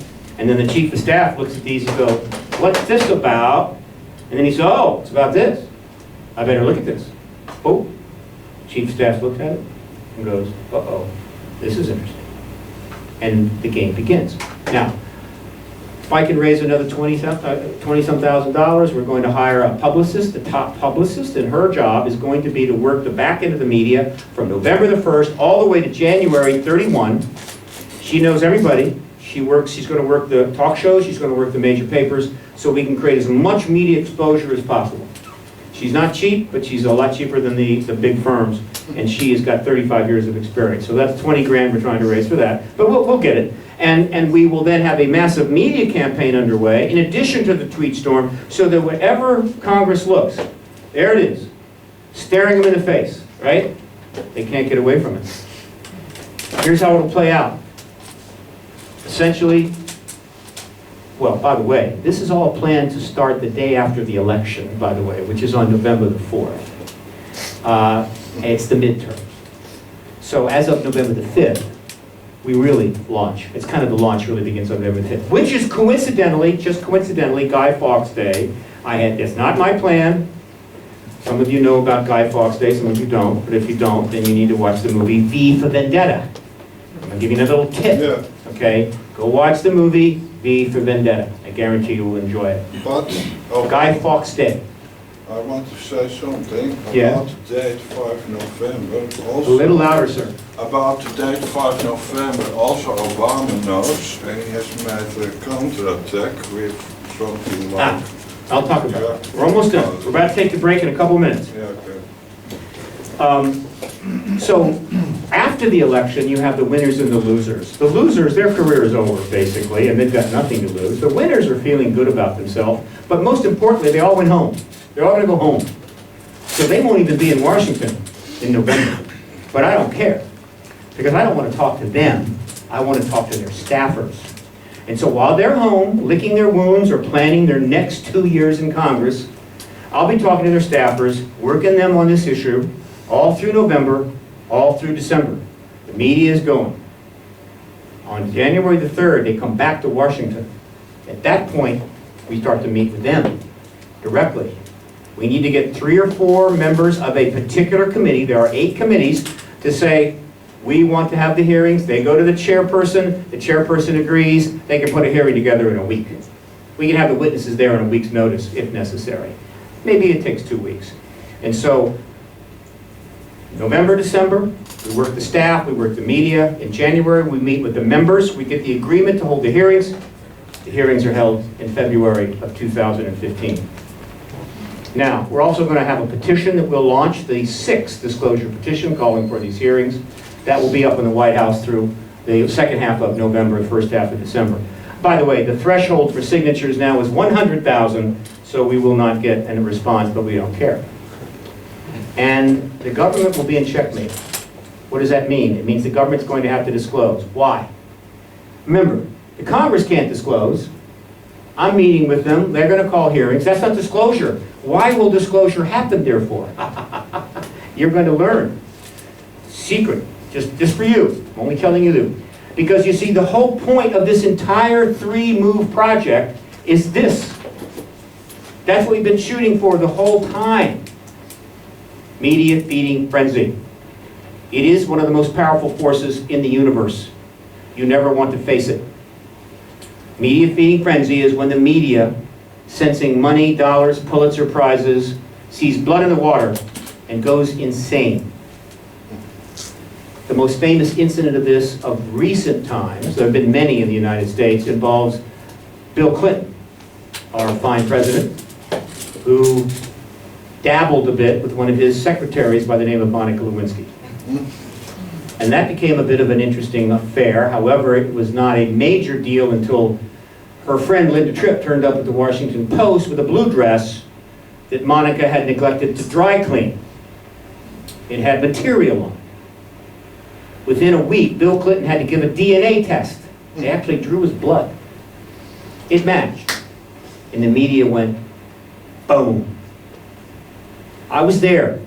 I'm telling you, if you had been standing between President Clinton and the media when that happened, you would not have lived 30 seconds, right? They would have gone over you.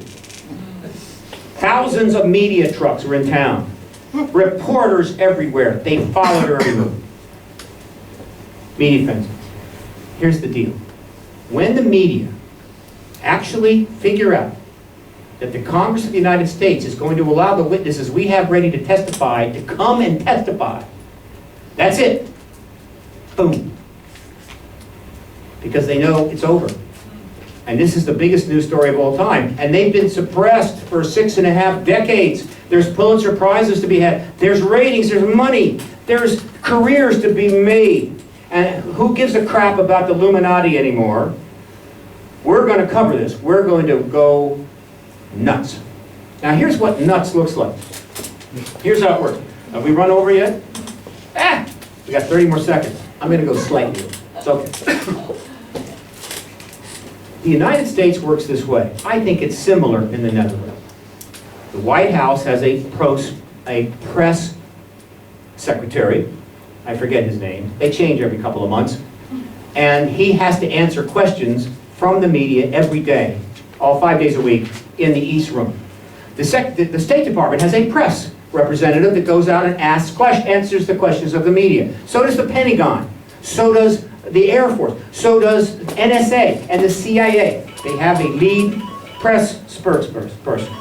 Okay, okay. Don't make me hurt you. Thank you. Okay. That's the way it works. All right? One person is designated to handle the questions of the press. And so when the media goes into frenzy mode on this issue, the day after that, when those press spokespeople walk out in front of their podium with the microphone and the press are out there, this is what they're going to see. Okay? Now, let me be clear. You don't want to lie to that. You don't want to say no comment to that. You don't want to get angry with that. You don't want to pretend nothing is going on with that. You want to tell that the truth. You want to tell it the whole truth and nothing but the truth. And that's exactly what the government will have to do. Those press people will have to do. Except they may not have to, at least not that way. Here's why. Here's what I think is going to happen, and then we'll take the break. This is what has had to happen for 67 years. It's really simple. And of course, since all of my presentations are filmed, I have been sending this message to our fine president for about, well, since he took office. Yeah. What's the message? Yeah. Simple. Go away. You have got to cut a deal. And this is something we don't do in the United States anymore. We don't cut deals. We stand 15 feet apart and scream at each other, months on end, and then we take a break and hold an election. We don't do deals. That's why nothing is getting done there. We can't fix bridges, roads, we can't fix our health care, the finances. Nothing is happening there. Don't go there. Trust me. It's not a good place. Stay here. This is nice. Because we can't do deals. He's going to have to do a deal, because if he doesn't, he's going to have to face that. What's the deal? His representative meets with a representative of the Pentagon in a very private lunch deep in the Pentagon's cafeteria. And those two representatives cut a deal. What does the president need from the Pentagon to disclose the truth to the American people? What does the Pentagon need from the president so this can be done and serve the national security interests? Because you see, they have a problem, and they've had this problem for a long time.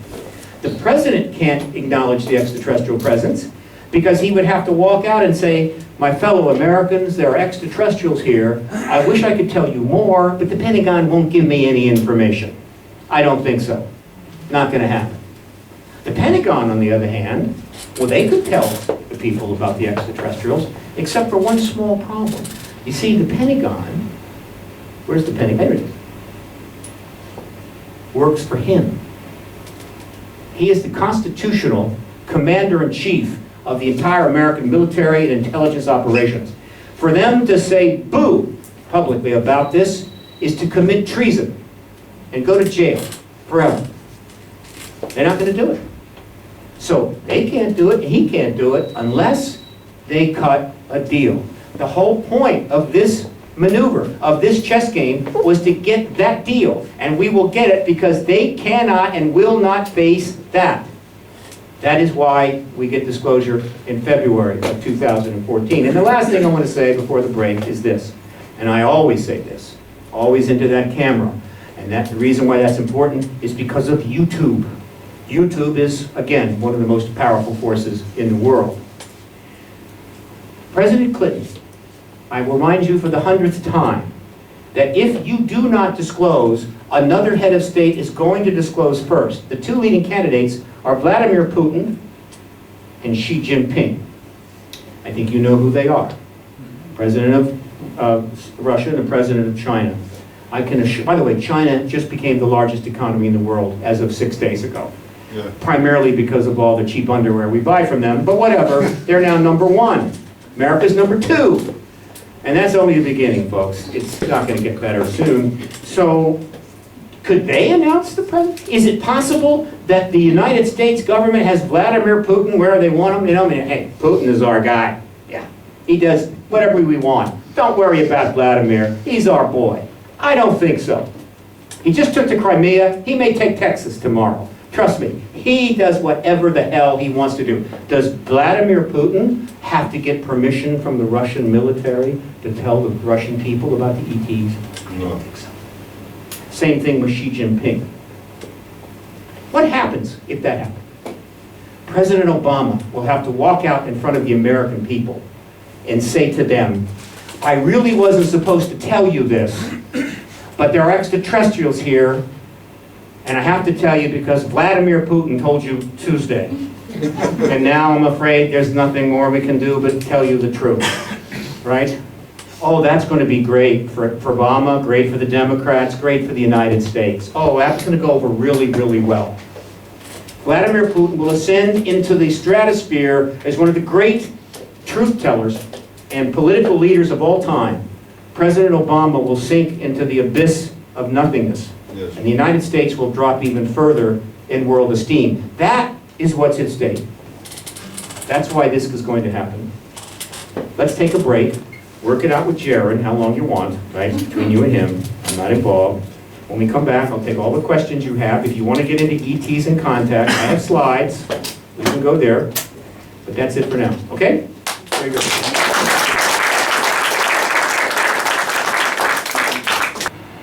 Let me mention this. The president, or the prime minister of Norway could also announce, I mean, not Norway, but Netherlands. Netherlands is not a big country, but, you know, it's The Hague, okay?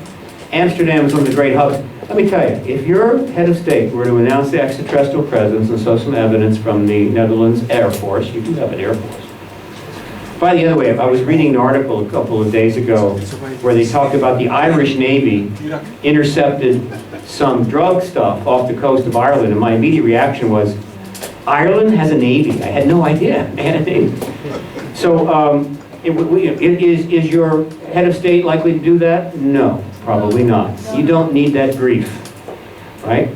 But it could, just let you know that. And feel free to let your government know that you wouldn't mind if they at least release their UFO files, or ET files, you know, phenomena files, like so many other countries have done. Maybe they would do that. Okay, so next year at some point we will engage the UN. We've created a foundation called the Citizen Hearing Foundation. It has a website. By the way, this is the first attempt the UN made to engage the issue in 1978. That's Edgar Mitch, Gordon Cooper, the astronaut. That's Jacques Vallée, Dr. Alan Hynek, Edmund Gary, who put the resolution before Congress and then got deposed, probably by the CIA, in his own country, Grenada. And then later we invaded Grenada. So yeah, you don't mess with the United States. What can I say? That was the resolution that set up a commission that the Security Council immediately squashed. This is the mandate from the Citizen Hearing on Disclosure Congressional Committee people calling for PRG to create that foundation, which we've done. This is the website. We've raised no money. It's not a priority now. We're going to wait till later. That just gives you a sense of kind of the things coming up. And then there's religion. Ha! Let's go back here. I'm going to park it someplace nice. There we go. Okay, he's got the mic. Ask any question you want. I prefer tough questions, no softballs. This gentleman was first, right there. Okay. Yes. Why the ETs don't show them themselves? Well, first of all, they do contact human beings. We know that. They're big. But you're talking about the big one. World Championship. How many have seen Independence Day? Good movie. Yeah, of course you have. I've seen it 9 times. There's this moment when Bill Pullman, the president, walks out on the portico of the White House, and the ship is overhead, right? The big ship's overhead. And he says to his aide, you know, that hot-looking aide that he has, he says, well, I guess the question of whether we're alone or not has been answered. Okay, that's a bad thing. The ETs could, now here's what we know for sure. They haven't done it. That's a very important fact. They haven't done it. They've had plenty of time. Why they haven't done it, we can only guess, but we know for a fact they haven't done it. I believe the answer is this. The extraterrestrials have a plan. That plan started when we dropped that bomb. The plan is, okay, you guys have gotten to this point. If we don't now begin a process of transition, you're just going to go off in the woods and blow everything up. And so they started a process that they have been pushing in their own way, leading to disclosure, the Self-Disclosure Act, meaning the heads of state announce to their people, there's an extraterrestrial presence. That's the way they want it, because they know that if we do it that way, that's not too bad. That's okay, right? People will go, oh, all right, fine. Then we take a couple of years to think and watch documentaries and decide what we want to do, and then they can be in open contact with us. But if they force it, if they put those ships up there, they break every social contract in the world, they undermine law and order, they create chaos. That's threatening. So the fact that they haven't done it is one of the most important indications that extraterrestrial intention is fundamentally in our interest. For those of you that are worried, right? And you should worry, but not about the ETs. It's what humans are doing you need to worry about. They're very dangerous, humans. The most dangerous animal on the planet. ETs, they seem okay. Next question. First of all, thank you for giving this lecture here. John Podesta, he wrote a foreword of Leslie Kean book. Yes. You know Leslie Kean, of course. Yes. He is now an advisor of Obama. Yep. And I know he was pushing the subject for disclosure. Yes. How is that coming? So many stories. John Podesta. That meeting that I talked about that has to take place between the White House and the Pentagon. If I'm Obama, the guy I send is Podesta, right? Podesta is a key player. He's an X-Files buff. He has all the X-Files stuff in his office.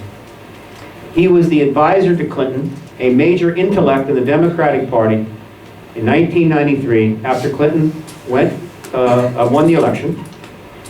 And Lawrence Rockefeller came to the administration and said, I want to meet with the president, I want to create a report, I want disclosure, I want the files released.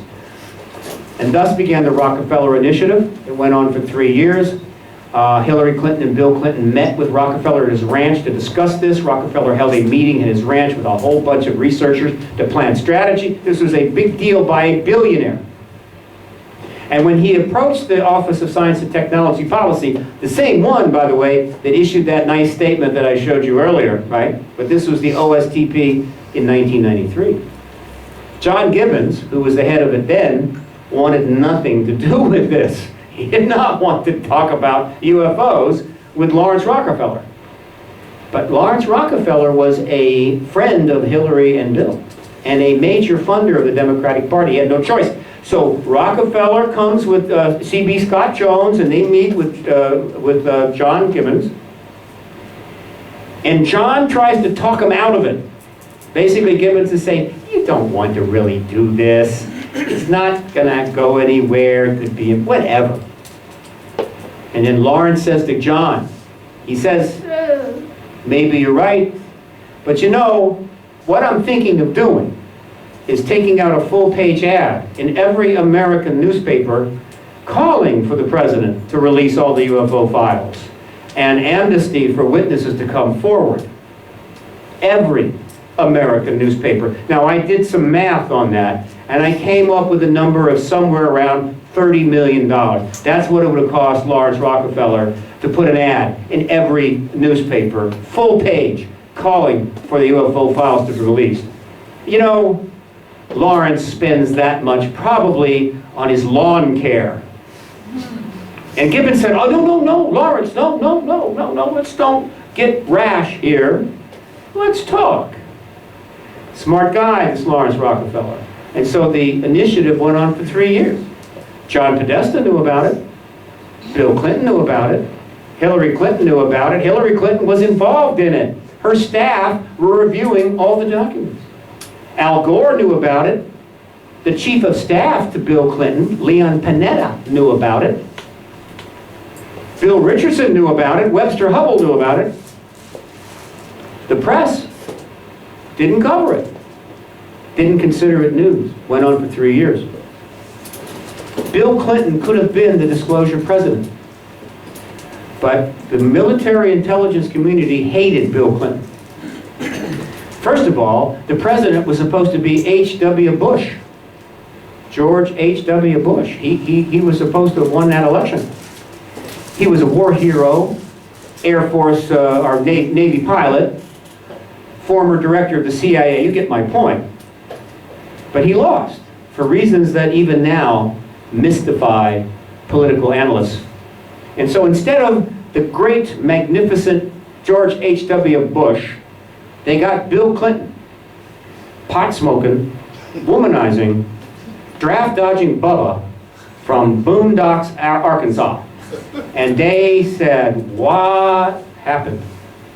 And then, while they're still in shock, right, that he has won the presidency, Lawrence Rockefeller comes in the door and says, Bill, I'd like you to be the disclosure president. Guess what happened? Within a short amount of time, all hell broke loose. Funded by Richard Mellonscape, a right-wing fanatic who founded the Enterprise Institute and the American Heritage Foundation, the Heritage Foundation, the American Enterprise Institute, possibly with help from the CIA, from their dossier files on Clinton, launched a massive full-spectrum attack on Bill Clinton. Some of you may remember. They hit him with everything. Troopergate, Porkbellygate, Travelgate. They attacked Hillary, his brother, his aunts, his uncles, the dog, the cat, and of course Whitewatergate. They did everything but nuke the White House to get this guy out or contain him. And the press were saying, I remember the press at the time were saying, why? Okay. Yeah, he's doing okay. People like him. Why these endless attacks? But you see, they didn't know that Rockefeller was in the White House trying to get disclosure. I believe those attacks were to contain Clinton because the military intelligence community did not want him to be the disclosure president. And they rained hell. What was that wonderful line in Gladiator when he says to his aide, when I give the signal, unleash hell? How many have seen Gladiator? Great movie.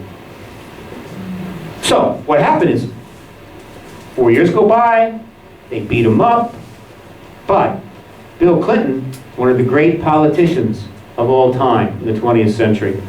And plus the American people saw through this. They saw, why are you doing this to this guy? It's not fair. And so when the election came, he won.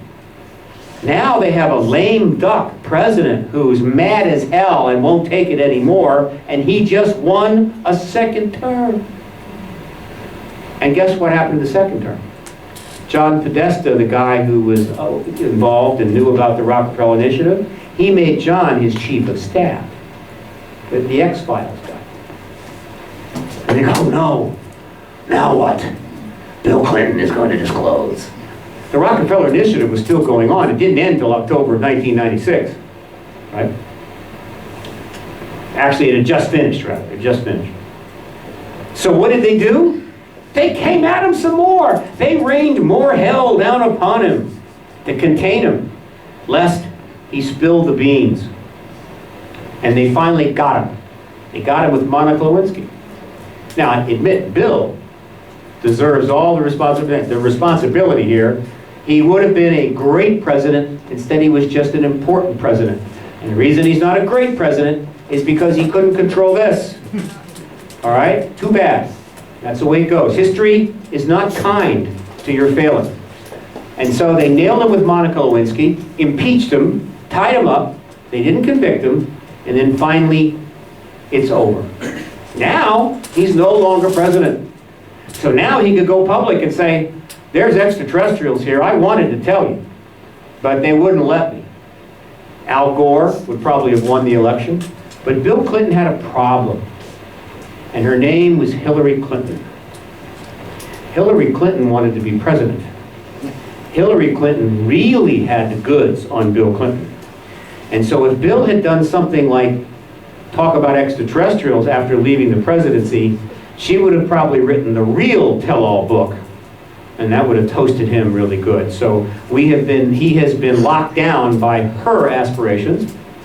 And then I'll close out the answer this way. In the 28 years since 1996, in the 18 years since the Rockefeller Initiative ended.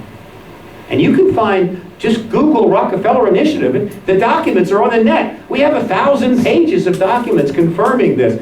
Just Google it.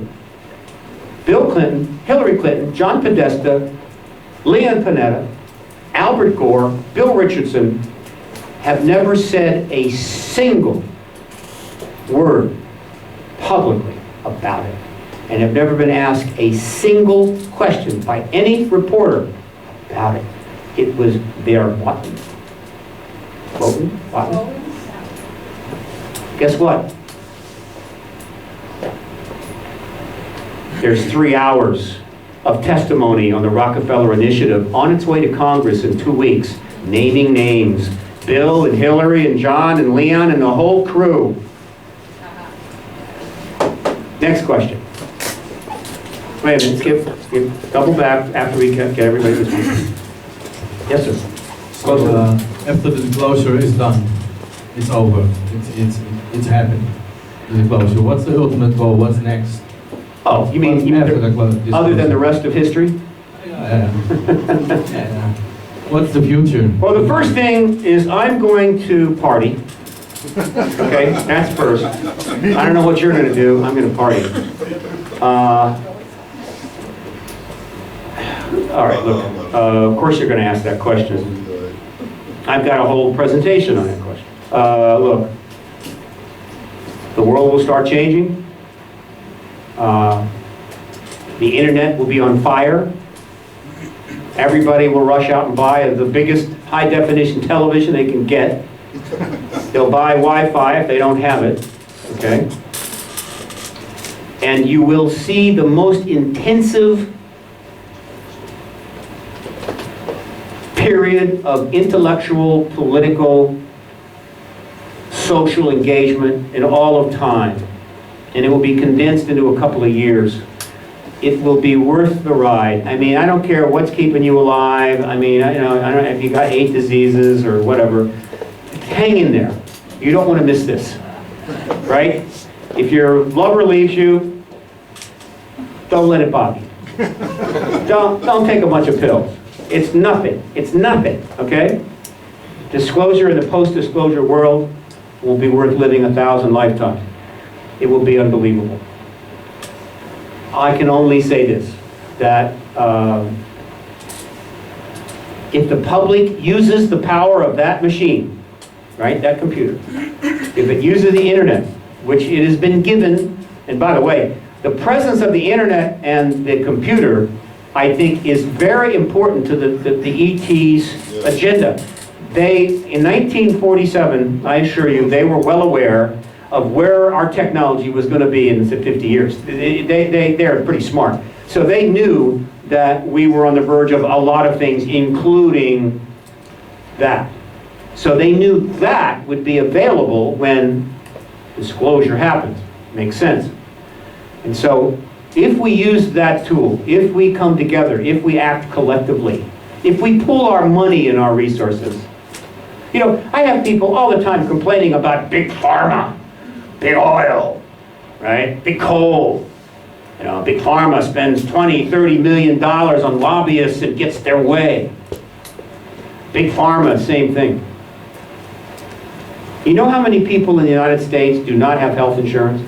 It's about 45 million. No health insurance. They break their leg, bankruptcy. Bankruptcy. They get really sick, bankruptcy. So they don't go to the doctor. Then they get sick and die. That's America, folks. Don't go there. Now, if all 42 million of those people were to put $10 into a political action committee for universal health care, that political action committee would have $500 million.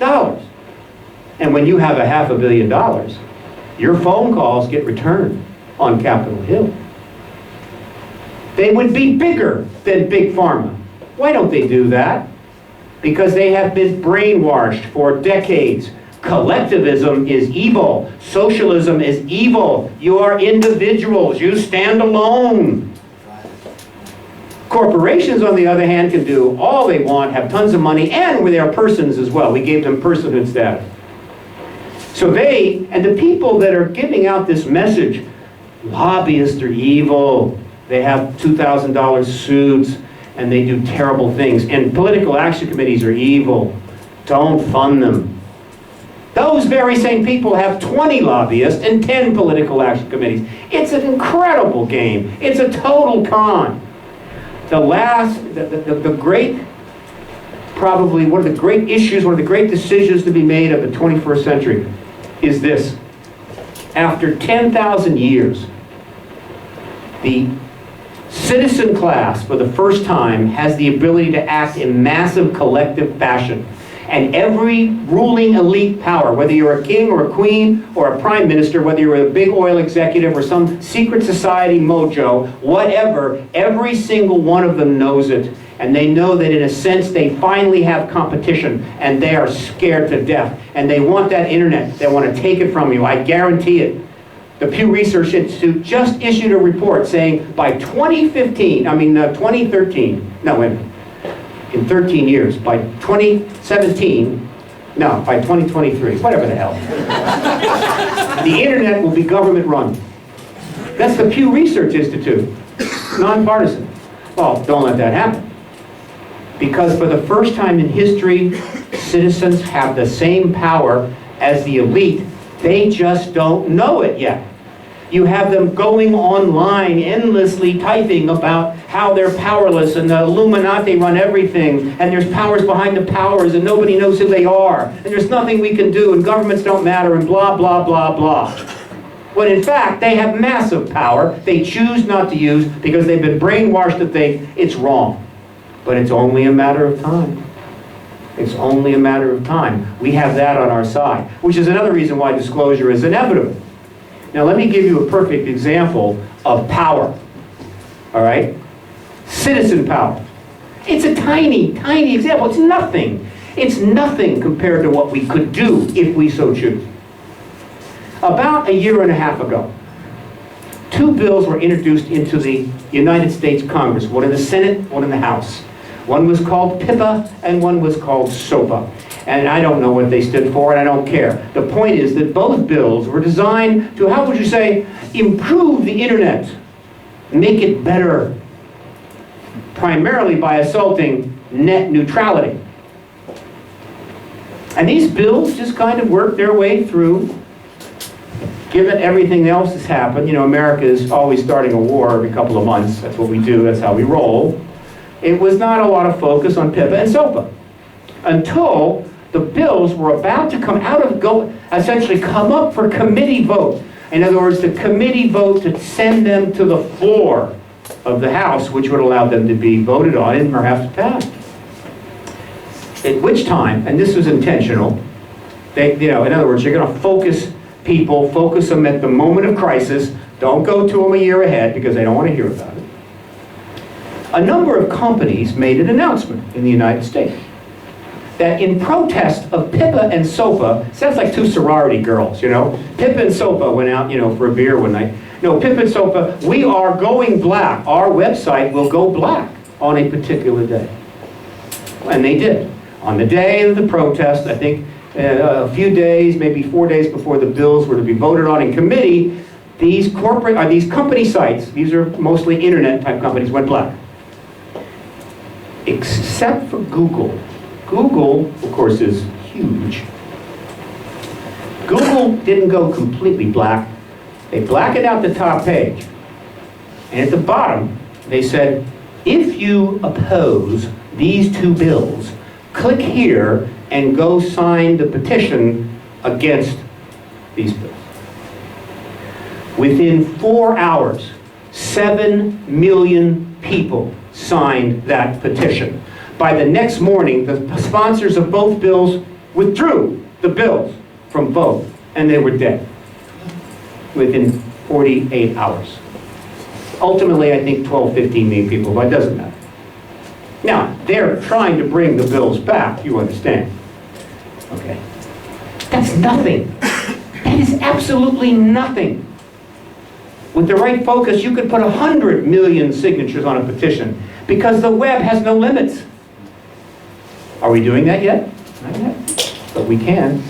So, what is PRG going to do? A modest tweet storm. I only need a couple of 100,000 tweets and emails. That's all I need. I don't need a million. I don't need 50 million. A couple 100,000 pouring in to the House and Senate, and they're turning up hashtag disclosure, and they're going, what the hell is going on?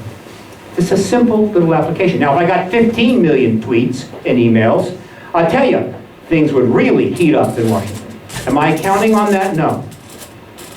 But that doesn't mean it can't happen. So that gives you, that's the answer to that question. Next question. I have no short answers, I'm sorry. We're also going to try something with the sound, because it's driving me crazy. The tech guy is already... Oh, that little guy there? Yeah, the tech guy is already home. It's all right. Hopefully the marriage will last longer than that speaker. Okay, so who's the next question? Here? Yes, ma'am, please.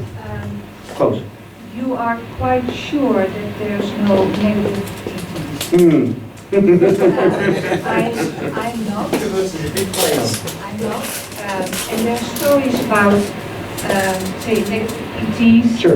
contacting the governments of big countries, giving them warfare, but also technology that ended up in a lot of internet stuff and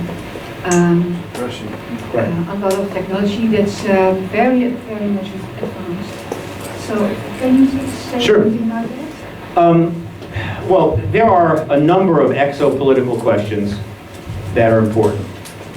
This is one of the top 5, maybe the number 1, probably the number 1 exopolitical question that needs to be asked and answered, and that is, are the extraterrestrials' intentions good or bad? Which is a simplistic way of putting it, but still, it makes the point. Stephen, we're going to try one thing. If you pull out your headset Yeah. and answer on this microphone, then maybe it's going to be done. Yeah, So that one out. turn this out. Yeah. Keeps noisy.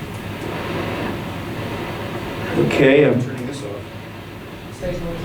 Yeah, it's independent of that. It's probably some kind of a connection here. It's like, no, I'm not getting. All right. Again, I don't care. I don't care. Stop bothering you. Okay. Look, this is not a simple. This is not. Hello, Stephen? Yes. The other one is, can you comment on the stories of these ETs communicating with the government? Yeah, sure. And giving them these safe technologies. Okay. All right. This is not an easy answer. I mean, this is not trivial or simple. First of all, is something you need to keep in mind. I can't emphasize this enough. 50% of everything on this subject on the internet and in books is wrong. And it's probably more like 70%. 50 to 70 is all wrong. It's wrong, period. So you can go read websites for hours and hours and days. 50 to 75% of that is wrong. It's just the way it is. The government wanted it that way. They've embargoed it. They've disinfoed it, they've misinfoed it, they've corrupted the evidence pool, they've intimidated, and then of course the internet allows anybody, a 10-year-old could they're a 10-year-old capable of creating websites better than corporations could have created 20 years ago, and put up their entire worldview on it, and people be reading it and believing this is it. And the kid's 10 years old. What about professional trolling? There you go. Plus, the government has got lots of what we call front sites, where they're putting stuff out through websites. It's a given, it's totally known. So this is tough, isn't it? When I went to school, I decided to study physics because I hated to read. So, and there was only one book per course, you know? One class, one book. You take political science, they hand you a list, they hand you books like this. Are you crazy? I can't do that. So, What do you do? What do you do? 70% is probably wrong. And you're somehow supposed to make sense of it and accomplish something. Well, that's the way the government wanted it from the beginning, and the nature of the internet is everybody can play. When you went to school, if I took physics and they handed me the physics book and said, you know, 70% of that book is wrong, a lot of it was written by some high school kids, we just threw it in there because we thought, you know, let's be fair, let's be open about this. It would have made the course very difficult. So that's number one. Number two, what's good and what's bad? Look, here is what we absolutely do know about extraterrestrials. We know how they conduct their contact events, how they interact with humans, and the reason we know that is because over 1 million people have written up their experiences and mailed them to researchers. You may not know that. It's 1 million. Over 1 million written accounts are now in the research files. And when you examine them, you get a evidentiary bell curve. In the middle of that bell curve is grades and table work and scanning and things like that. And then out here you get some odds and ends, but in the core we have a pretty solid understanding. We know what they look like. Hang on. This is what they look like. Maybe. Uh-oh. I may have to go way down here. That's a whole other presentation there, folks. It's okay, I'm not going to do that to you. Let's see where, there we are. That's what they look like. You said, we know how they look like? How do we know that? Well, the contactees drew them. That's how we know. They couldn't photograph them. They don't let you photograph them, right? Typical situation is an ET walks into your room and on the table is like 9 cameras. And normally you would want to grab one of those cameras and click it, but you don't. You just don't. Why? Because they tell you, no pictures, thank you so much. But they remember and they draw. That's what they look like. No mystery there. But why no pictures? Hang on. So, and we know what they do to us. So, and we also know a lot about other things they do. Do we know for a fact that they've cut deals with governments? No, we do not. That has not been proven beyond a reasonable doubt. Not even close. Do we know about treaties? They are not proven. Do we know about vats of human body parts? No, not proven.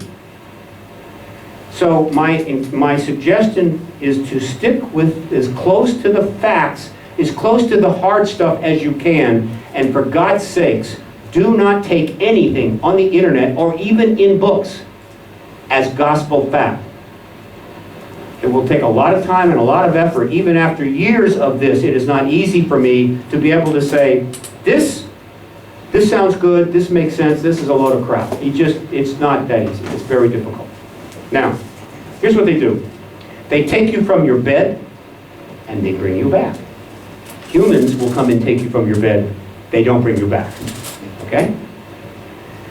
They put implants in you, but they don't kill you. Monsanto genetically modifies your food. That will kill you. Right? They create hybrid children. They let them live. They even bring you back to hold your hybrid child for a while as sort of a symbolic thing, possibly as a bonding thing. Kind of nice. They let you walk around the spaceship sometimes. They'll even let you fly the thing once in a while. It's kind of nice. They come and put crop circles or agroglyphs in the fields of the UK year after year. Beautiful art. And now humans also do this, but we know the difference. The researchers know the difference. They can tell you within 5 minutes of being in a field, that's human, that's extraterrestrial. And then these artistic, incredible designs are now all over the world. They're on refrigerators in millions of homes. Is this the act of an evil species? Cattle mutilation. Cattle mutilations. Very true. They take specific tissues and the blood from cattle and other animals. Okay? Do we need to go into detail about what humans do with animals? Do we really need to go there? We don't need to go there. Okay? So they take some tissues and they do it. And one could object to that. If you're a PETA person, you might say that's wrong. compared to what humans do with animals? Trivial. They do something else though. I love this. They take the cow, they take the blood, they cut the tissues out very surgically with what sort of like some sort of laser scalpels. According to the government, this is all being done by wolves who have evolved the ability to use laser scalpels. That's what's happening there. Then they fly some black helicopters overhead to confuse you even further. This is the government's, genius. And then they do something remarkable. They leave the cow. Now, if you have an antigravitic saucer that can do 4,000 miles an hour, and you've got a cow in your hands, right? You don't have to leave the cow. You take it out and drop it in the Pacific Ocean. Cow gone, right? Farmer gets up, rancher gets up, goes out, cow's gone. Don't know what happened. I'm upset, but what the hell? They leave it. Why do they leave the cow? Because they're evil? Because they want to upset the rancher? Look what we did to your cow. No, I think the reason they leave it is it's a little message that says we're here. The crop circles is a message we're here. And we're not particularly threatening, right? Because we're making these things. These are the things we know as facts. We know they leave the cow. We don't know there is a war going on between the Nordics and the Greys. We don't know those things. Let's focus on what we know. And when you look at what we know, the extraterrestrial agenda is basically okay. It involves genetic work. We're up to our ass in genetic work, okay? It involves, well, it's mostly involving genetic work. It involves an interaction with our civilization, which seems to be pushing us toward a particular event, disclosure, right? Which is a truth-telling event. They're trying to get us to tell the truth. That's not evil. If you want to examine how human societies and nations interfere with each other, the history is long, you can go look at it. Compared to what they're doing since 1967, that's just one, it's great. What nations do to each other in human history is beyond description. The evil that humans do is almost beyond description. Therefore, how are the ETs measuring up to human evil? They're not in our league. They're not even close. Believe me, if they were anything like us, I would be petrified. I would be absolutely scared white. So, what's the answer to your question? Is creating hybrids good or evil? It is neither. It is an act to a purpose. We do it in our human society. It can be done in some ways and others. Some ways would be considered inappropriate, some are better. Taking somebody from their home against their will, I believe that is illegal. It could be considered immoral. But it is illegal and immoral under our law, okay? And they're operating under another law. And so a lot of what ETs do is based upon their world, their reality. Now, admittedly, when you go someplace like Mexico, you got to obey their laws. Otherwise, they put you in their jail, okay? So in a sense, they're in our world, they should go by our laws. Except, of course, we have 200 countries with 200 sets of laws. Right? But more importantly, right, it's very possible they're dealing with subjects and issues that transcend our laws. We do not know their ultimate agenda. We do not know ultimately why they do, but we can suspect that there are some very important reasons why they do what they do. And so the best I can offer is this. Their fundamental actions are not particularly destructive. Their fundamental way they deal with humans is not particularly damaging, though it is damaging without question. Hell, 80,000 people die in the United States every year from accidents in our own hospitals. Okay?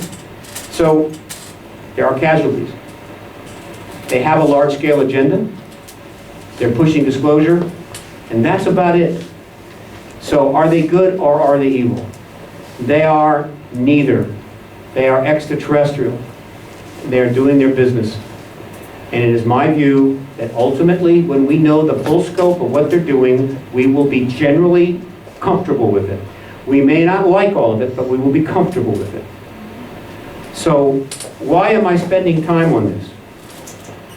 Because if I'm the government, and I want people like me to shut up or be whistled off the stage, if I want to get people to not participate in any kind of activism or participate in tweet storm, if I want people to just shut this out of their mind, then I would pour stories into the internet about vats of human body parts found in, extraterrestrial bases, right?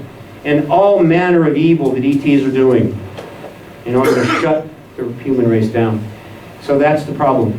We are in opposition to our own governments that are deliberately undermining the truth, misleading us and misdirecting us. That just makes it that much harder. If the government did this with science, if you went into science and tried to learn engineering and your own government was like ripping pages out of the textbook and putting false information in there and actually trying to undermine the various professors and experts in engineering, your country would never do anything. You couldn't build a dike.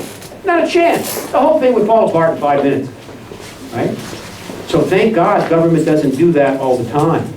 But in the case of the extraterrestrial issue, that's exactly what it is doing. One of the things that troubles me and I caution people about is that when you go on the internet and you read all the complaints about the UFO issue and UFO organizations and this researcher and that activist and on and on and on, and all the diatribes against the citizen science effort, what you almost never see in these criticisms is a single statement about the truth embargo and the government's policy of suppression. It's like they give the government a pass and focus exclusively on the failings of the people that are pursuing this work. Well, the government loves that. Give us a pass, thank you. Now beat the hell out of each other, right? So it bothers me. I don't have time to write comments at the end of all these posts and say, why don't you focus on the government, right? Instead of the other people in the field finding fault there. Why don't you challenge the state? They don't because they feel it's hopeless. The state is too powerful. It's easier to beat up on another researcher than it is to challenge the all-powerful state. And yet we have constant reminders and historic examples of people who have challenged the state and won over and over again. So that's another comment on that. Believe me, I could go on for hours on that question. It is the most key question. I think the chances of treaties between ETs and government are running about 30%. So post-disclosure, if the government actually announces, and this will be a rather tough announcement for them, that there's been a deal with the Greys since 1952, I will not be surprised. All right? And then we'll look at that deal, and if the deal was a bad deal, we'll be upset. If it was a good deal, we'll go, thank you, Eisenhower. Right? Don't know. Right? But ultimately, the one thing I want to leave you with here, please, as you pursue this, understand 50 to 70% of everything on this issue in print and on YouTube is false. Next question. What makes you think that? Yes. Jerome runs the show. Mic close. Okay. What makes you think that 50 to 70% is not right? Because you have to be able to judge it. I'm guessing. What's you're guessing? Yeah, Sure. no. How could you be sure? You see, if you've got a bunch of material and 50% is wrong and 50% is right, but you don't know exactly which is which, in order to determine, to get an exact number, give me $5 million, a total research team in 20 years, and I'll give you an exact number. We don't have that. And so what we do is, someone like myself, I've been at this 18 years, and so after 18 years of seeing this stuff over and over again, I've developed a sense of what probably is in the high probability level and what isn't. That's all you can do. In other words, there are only 4 or 5 fundamental facts in this issue. Fundamental, absolute, certain facts. 1, extraterrestrials are here. Absolute certainty. 2, governments of the world know this. Elements within governments of the world know this. Absolute certainty. There has been a formal policy of suppression and containment of this issue instituted by governments led by the United States. Absolute certainty. There is direct contact going on between extraterrestrials and human beings. Absolute certainty. After that, it starts to fall off. Are crop circles extraterrestrial? I'm going to go 99% on that. All right? And then, so what you do is, as you try to survey this vast array of material, keeping in mind there's something like 30 million web pages right now on UFOs on the web or something like that. 30 million, give me a couple of days, I'll go through them. The point is that you have to look at this stuff and you assign boxes You got your 5, 10, 15, 30, 40, 60% box. And so something comes in, I'm saying, that's 5%, boom. This is 30%, boom. This is 80%, boom. And I do it based upon years of experience. That's the best we can do. So if it turns out that I'm wrong, and only 39% of everything out there is false, the point still stands. We are not dealing in appropriate process of scientific method and forensics. We are dealing in a politically motivated, polluted reality in which the government has deliberately distorted everything to ensure you can't get to the bottom of it, right? And then human nature comes in. You see, there are people out there that have all kinds of alternative views about physics, you know, that are ridiculous, right? But could they get into Harvard and start teaching it? Could they get any traction by putting up some ridiculous website and saying, here is really how Newtonian mechanics is? No, because we have a highly substantiated scientific process that has developed core information that the government is not opposing. And so all of the fringe crap is kind of kept out there in the fringe. But when the government instituted the truth embargo, they created a truth vacuum. They carved out a massive hole in reality and said, there's nothing there. And so everything on the fringe, you know what happens in vacuums? They fill up. And so all of that other stuff rushes into that vacuum and fills it up, which serves the truth embargo. The government stands back with the real information in their underground facilities and watches the human race chase its tail and run around in circles, decade after decade, lost in a vast maze of falsity, mendacity, misrepresentation, and calls that national security. Now, this is not an easy statement, you see. This is a complex statement, so people don't want to hear this. But that's the nature of it. The nature of this issue is far more complex than people generally want to approach it. It is an epistemological, ontological nightmare that we will soon, hopefully, be out of by February of 2015. Until then, I ask you to, like, hang in, don't get too worked up, and don't believe everything you read. Next question, which I think is there. Yeah, do you not worry that you're pitching your attempt to get disclosure at too low a level by going to governments and even the Pentagon? You know, I tried to get a meeting with the Illuminati. I sent out emails. I said, look, I'm ready. Illuminati, come, we'll have lunch. Fortunately, I don't know who they are. I don't know where they live. I don't know what their email address is. They're apparently just sort of this mythic thing. English king. The English king. The queen, who is a shape-shifting reptilian, as we know. I can't get a meeting with her. Freemasonry. What about McDonnell Douglas or breakaway space civilization? Well, the breakaway civilization is broken away. It's broken away. So I didn't go with it, so I'm not there. I'm not trying to make fun of you, believe me. I'm trying to say something else. Here is, I think, the best way to think about this. Governments love it when you think governments don't matter. This is not a trivial thing. In other words, if you think governments are just a front or a waste of time or bogus, then you have no basis to engage them. And so if I'm the government, I've got websites out there pushing out Illuminati, secret government, alternative government, secret society stuff all day long. Absolutely. Because if you think that governments don't run anything, there's some superpower behind them, and then a power above them, and then the ETs ultimately are really running everything, why do you even want to bother to deal with government? If I'm the government, that's exactly what I want. And so I would suggest to you that most of these kinds of memes are being put forward by the government itself. So, what am I trying to get at here? I'm saying that governments are good, governments are bad, they have their good days and their bad days. But let me tell you something. Who taxes you? The Illuminati or the government of the Netherlands? Who sends your sons and daughters to war, assuming that the US persuades you to join another one of our wonderful coalitions? The Illuminati, the Masons, or the government of the Netherlands? So by the way, saying this about the Netherlands sounds really ridiculous. It's much easier to say this about other countries, because, like, you know, you guys are so in great shape and you're not, you know, it's not even fair. But if I'm talking to France or Germany, let me tell you, boom, boom, boom, boom, okay? Who does this? Government does this. Who elects them? The people elect them. Where does the Illuminati fall in this? I don't know, and it may not even be a factor. It's an illusion. The powers above the powers above the powers. None of this is proven. Most of it is from websites run by people that haven't even got a 10th grade education. It's a mess. But one of the reasons it's a mess is that machine right there. This thing is one of the great blessings of all time. It's also one of the great curses of all time. This machine can provide the greatest truth process you can imagine. It's the greatest generator of falseness you can imagine. And so what is happening in the world right now is the human race, which just got this about 25 years ago, is trying to figure out how to use it. It's like getting a bicycle and learning how to ride a bike, right?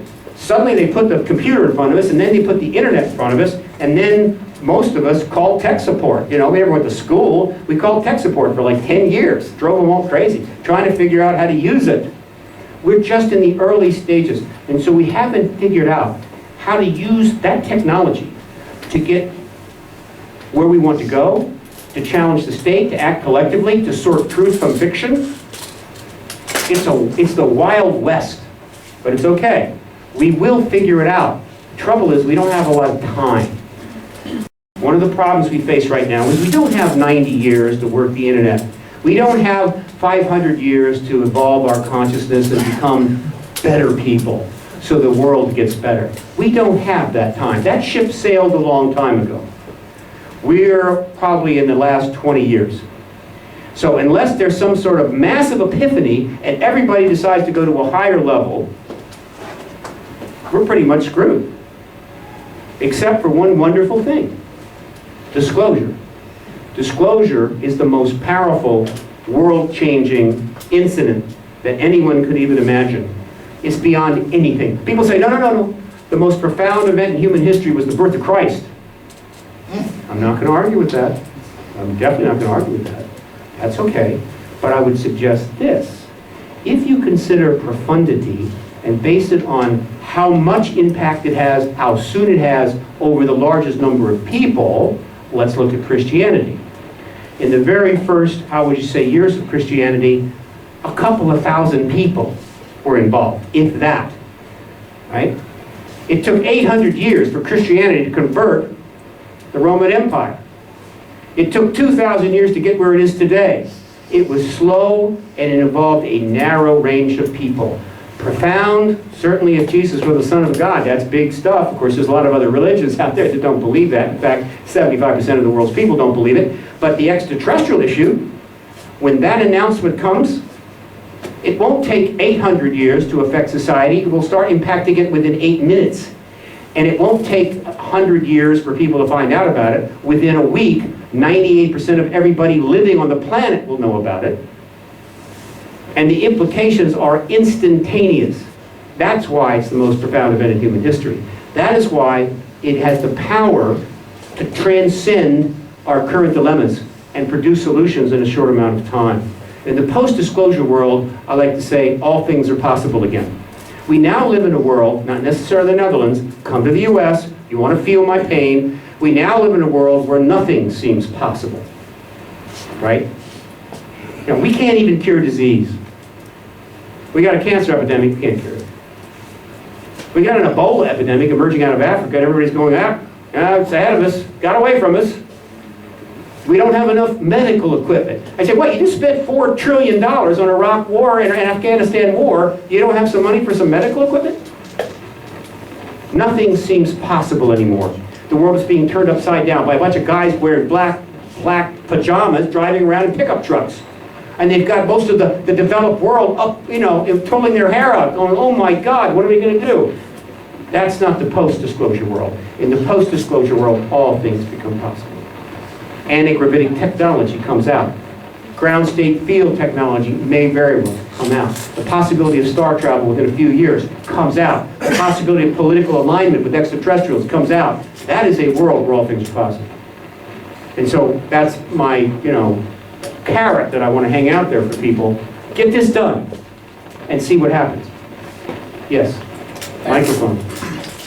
Sorry, can I just say, so you are confident that should Obama and Congress decide that the game's up and embargo, the truth embargo should be lifted, Right. they will be allowed to? Allowed to by who? Well, whoever put them there in the first place. We put them there. The United States people elected President Obama, absolutely, in a legal election. The Pentagon is staffed by people that were appointed by the president and his staff. They work for the president, right? And I can assure you, if they're going to disclose, they will disclose. There aren't any other powers that can jump in there or parachute into Washington to stop it. I'm trying to make a point here. And you may not like it, or you may like it. I don't care. I'm trying to make a point. All of this stuff about uber power, secret governments, and all of that stuff, 90% is crap. It's just crap. It disempowers you. It makes you think, what can we do? There's somebody else that's going to do this. The Rockefellers, the Rothschilds. Crap. The Rothschilds have tons of money. They can do lots of things. They can buy this, buy that. They can influence politicians. There's other groups out there that can do the same. Some of these groups want politicians to go that way. The Rothschilds want them to go this way. Do the Rothschilds run the world? Absolutely not. Is the Queen a shape-shifting reptilian? Almost certainly not. This is all crap. We cannot collectivize and get things done if we're going to continue to run around in circles based upon government propaganda punched out on a day-to-day basis. At some point, discernment has got to be the watchword of the human race. Every child should be taught discernment from the moment they get in school. Like, you know, maybe you're not going to be a physicist, maybe you won't be a politician, but for God's sakes, be able to discern reality from unreality, truth from fact, right? So if somebody comes up to you and says, look, according to a website, it would be really cool if you drank a quart of grain alcohol. And your kid doesn't go, well, if it's on a website, bottoms up. That's a simple way of making a difficult point. We have got to start becoming discerning about what we accept as fact in a world that we didn't create with technology we had no idea was coming, but ultimately could be our savior if we go there. I'm not really picking on you.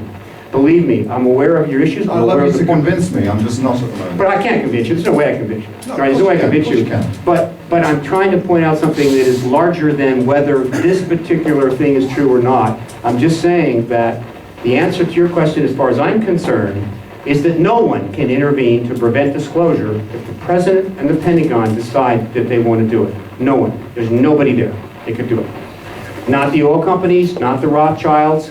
What, are the Rothschilds going to drive up in a giant limousine and get out, you know, strut on into the Pentagon and say, we're the Rothschilds. We have a lot of money. And so consequently, you will not disclose because it does not serve our interest. And you know what these Air Force colonels and generals and managers in the Pentagon would do? We would say, you know, I don't care if you're richer than God. If you don't get your ass out of this Pentagon, we're going to put you so far down in the basement that even your lovers can't find you down there. This is about national security. The rich and the powerful serve themselves. That's one of the saving graces of this world. These kinds of people ultimately serve themselves. And so when it comes to like creating a problem for themselves to block something as opposed to just staying fat, rich, and happy, they'll stay fat, rich, and happy. That doesn't mean they won't influence from time to time.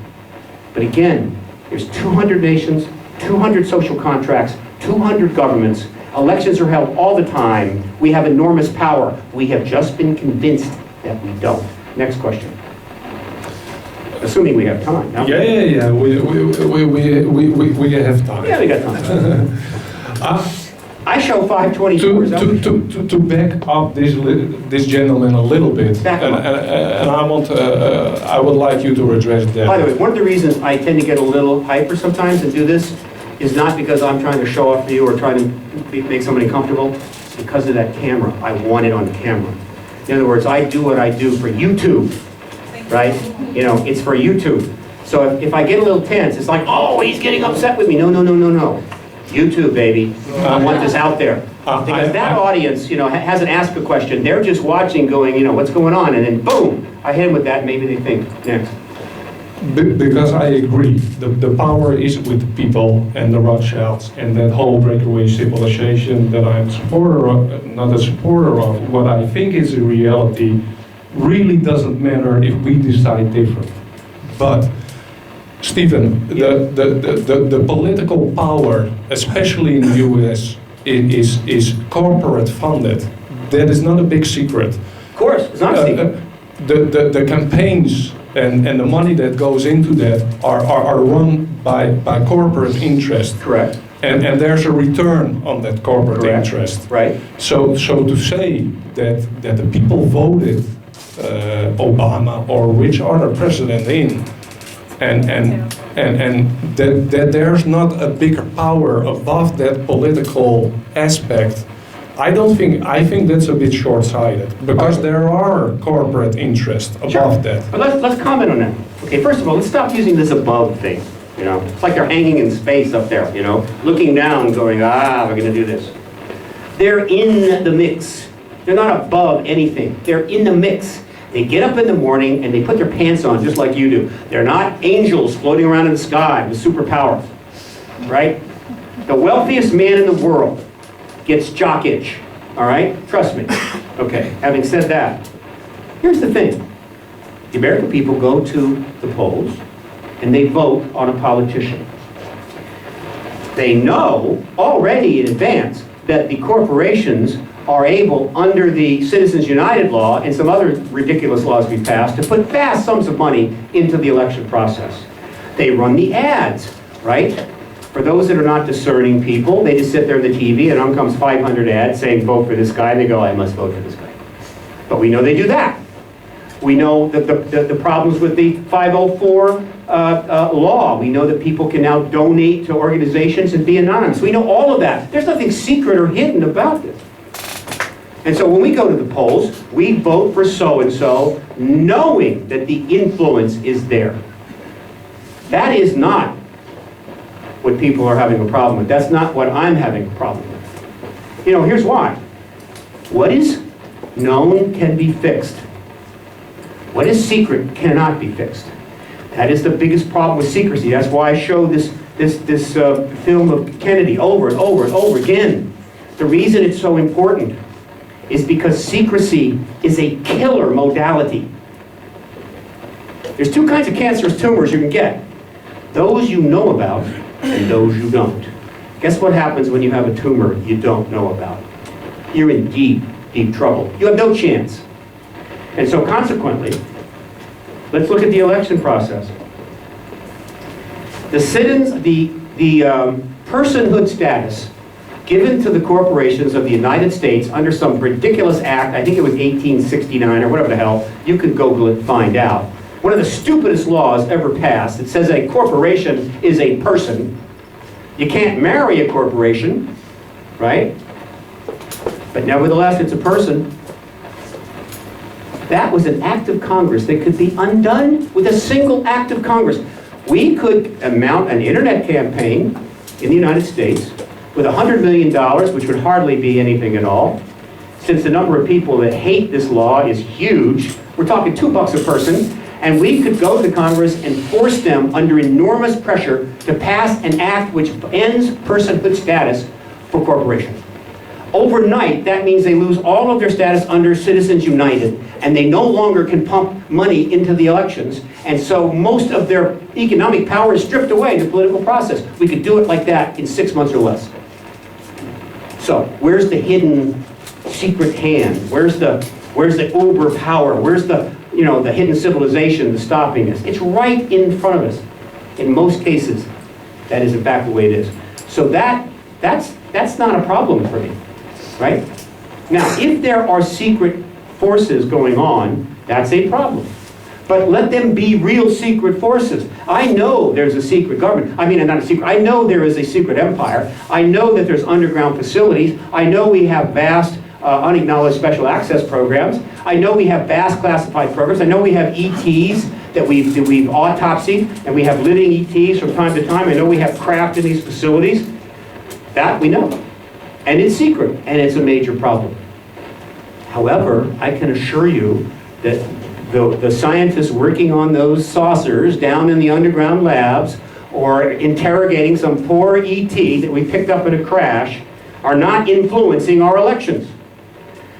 That's why I don't like, I know I don't, it's not dislike, I don't agree with Richard Dolan's breakaway civilization. It's not a civilization, it's sort of a separate empire. It's a kind of functioning entity that works on its own off to the side.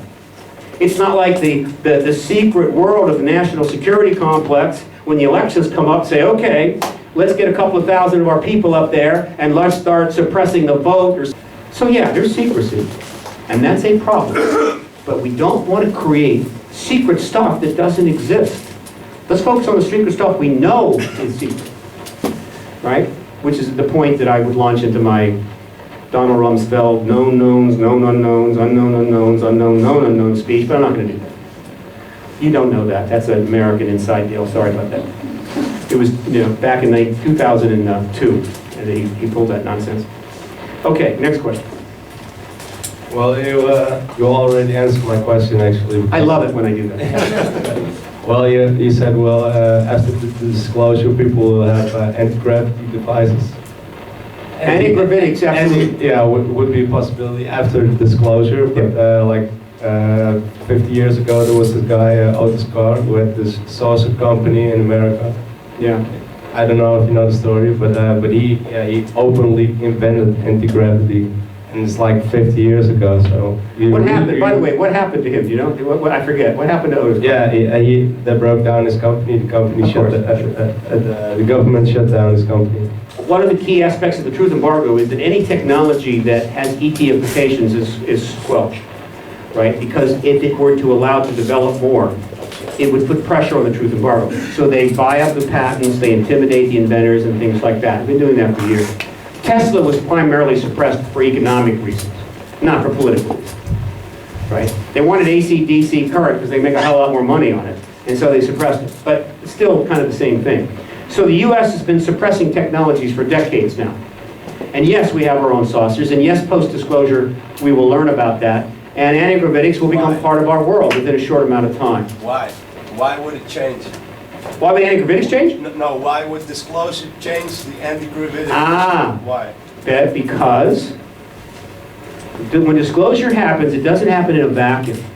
It happens after 67 years of citizen science activism. All the organizations, all the research, all the citing reports, all of the books, the blogs, all of that, 67 years, this massive compilation of work. And in the last 20 years, going back to mid-1990s, the information due to the witnesses emerged about the technology suppression. We now have a good handle on it. And so for the last 20 years, we have been telling the world over and over and over again, they have anti-gravitics and they have developed, or certainly studied intensively, ground state field energy, which transforms the whole planet, okay? So what do you think is going to happen? Remember, again, let me constantly bring up this image. It's a very important image. God knows how far back it is. Let me bring this baby up. Come on, come talk to me. Talk. Where is it? Oh, there it is. It's coming up. There it is. Okay. When faced with that, and given all that has been done and said, when the reporter asked a poor slob in front of the microphone, is it true that the government has been developing anti-gravitic technology from crashed vehicles? If he says no to that group, they are going to eat him alive. You will see him consumed, literally, right there in front of the podium. Because this is not a vacuum. We have an enormous amount of history and information to work from, and we have the internet to spread it, and it's already been spread, and it'll only get more intense. And so the government has a no-win position. They have to tell the truth. That's one of the reasons I'm not worried about false flags. You don't want to try to, if 911 was a false flag, underneath, I understand it was a surprise, it came out of nowhere, and then they engineered the aftermath. You don't want to go in front of that and start a false flag from the beginning, right? And say, oh, well, ETs are here, but they're all evil, and they have bases, and they're shape-shifting, and most of the Democrats are, rather the Republicans are extraterrestrial, blah, blah, blah. And then watch these guys eat them alive. So I feel optimistic. It's not going to work. No false flags, no BS, which means that they have to answer the truth. Now, when the next question follows, do you have ground state field technology? What I expect is they're going to defer on this. They're going to take a chance, and they're going to basically say, there are aspects of this that need time before they are brought to your attention. And these guys are going to start, clamping their teeth together, and they're going to say, but we will give you more information. But that one, I think they have to hold off, and I think they will try to hold off. The anti-gravitics is out the door right away. By the way, one of the next questions that get asked, are contactees telling the truth? Right? Now understand, there's like, I don't know, how many, there's like 6 million contactees in the United States. They're coming out of the closet. Guess what happens after disclosure? The closet doors swing wide open, and contactees are going to be pouring out by the hundreds of thousands. And so when they're asked that question, say the 4th day after disclosure, are contactees telling the truth? Huge mistake if they say, no, it's all in their imagination. Because 6 million contactees are going to go on the internet and eat them alive. It's the same thing. They have the reason that this description I'm giving you is valid. And that is one of the reasons they have held so long. They know what they're going to face in the post-disclosure world. They're not looking forward to it, I assure you. This is going to be hard. Remember, George Bush famously said, government was hard. Okay? How he figured that out, I can't imagine. The point is, it is hard. And this is going to be really hard. And they don't really want to deal with it, and yet they know they have to. And they will deal with it. And most of the people that are going to deal with it didn't start it, didn't maintain it. Most of the originators are all dead. And so they're going to say, yeah, we wanted, I'm sorry we didn't tell you, but so-and-so, he wouldn't allow it, and he's dead, and he's dead, and he's dead. So it's not going to be so bad for them. There's going to be they will hire the finest public relations firms in Washington, D.C. to handle the entire disclosure, unfolding, and post-disclosure world. Hill and Knowlton will be right there. They have top people. So you'll see a masterful public relations campaign, not necessarily to create lies, but to, how would you say, allow the government to proceed with a minimum amount of damage. I give them that. I give them that. No problem. But they can't win. One of the first things that PRG is going to do post-disclosure, and you'll just go out within days, within a week, will be an international press release. We will set up a website, and we will call for 2 things immediately. Truth and Reconciliation Council and Amnesty Program. I'll probably even contact Desmond Tutu and say, you want to join on, Desmond? Come on in. I actually have a friend that knows him personally. And so, what are we talking about? We'll say this. Don't wait. We need a Truth and Reconciliation Council immediately for anyone who committed crimes in service to the truth embargo during their lifetime. If they will come forward and tell exactly what they did and what happened, they will be reconciled to the social good. All right? Truth and reconciliation. If you were involved in military abductions, it's called MyLabs programs, and you went and took contactees, known contactees, and you took them from their car and took them to a facility, and you debriefed them under heavy-duty drugs in order to try to find out what they knew about the ETs, because you can't ask the ETs, and you can't walk up to the contactee and say, would you please tell us about what's going on? MyLabs abductions, military abductions. Utterly criminal. They come forward, they say, I did this, I was involved in this, reconcile. Amnesty is different. The amnesty programs we'll want right away are for people who have not broken the law, but they know things, but they're under security oaths. They're under complex arrangements. So that if they come forward, they will have amnesty from any consequences due to being part of the truth process. So you'll see things like that. So we're just going to come at them from every direction. The government is not going to have time to really formulate too elaborate an approach on this. They certainly are already prepared. But again, they're going to be up against the entire media. By the way, one of the most important things that happens post-disclosure is the media, which has been serving the truth embargo all these years by staying underneath a certain line, underneath the glass ceiling, immediately switches to our side. They just come right over to our side. Why would you think that? It's simple. So, disclosure happens, and the reporters are there, right? And they're asking all these questions. And so, which newspaper is going to be the one that's going to publish and say, look, we're not going to ask the government any questions. We don't think disclosure should have happened. We think that it all should be kept secret, and that's our formal policy. That's our editorial policy. We leave the government alone, let them keep their secrets. You know what happens to that paper subscription? Boom, it's gone. It's out of here. If you're a television news show, no rating. You're a disaster. You'll be the laughing stock of the free world. It's all or nothing. It's all or nothing. And so the press, seeing the greatest news story of all time, with 6 billion people behind them, wanting to know everything, knowing that there's Pulitzer Prizes and ratings and money to be made and careers to be made, they will jump directly over to our side. And suddenly, the press, these guys, are with us now.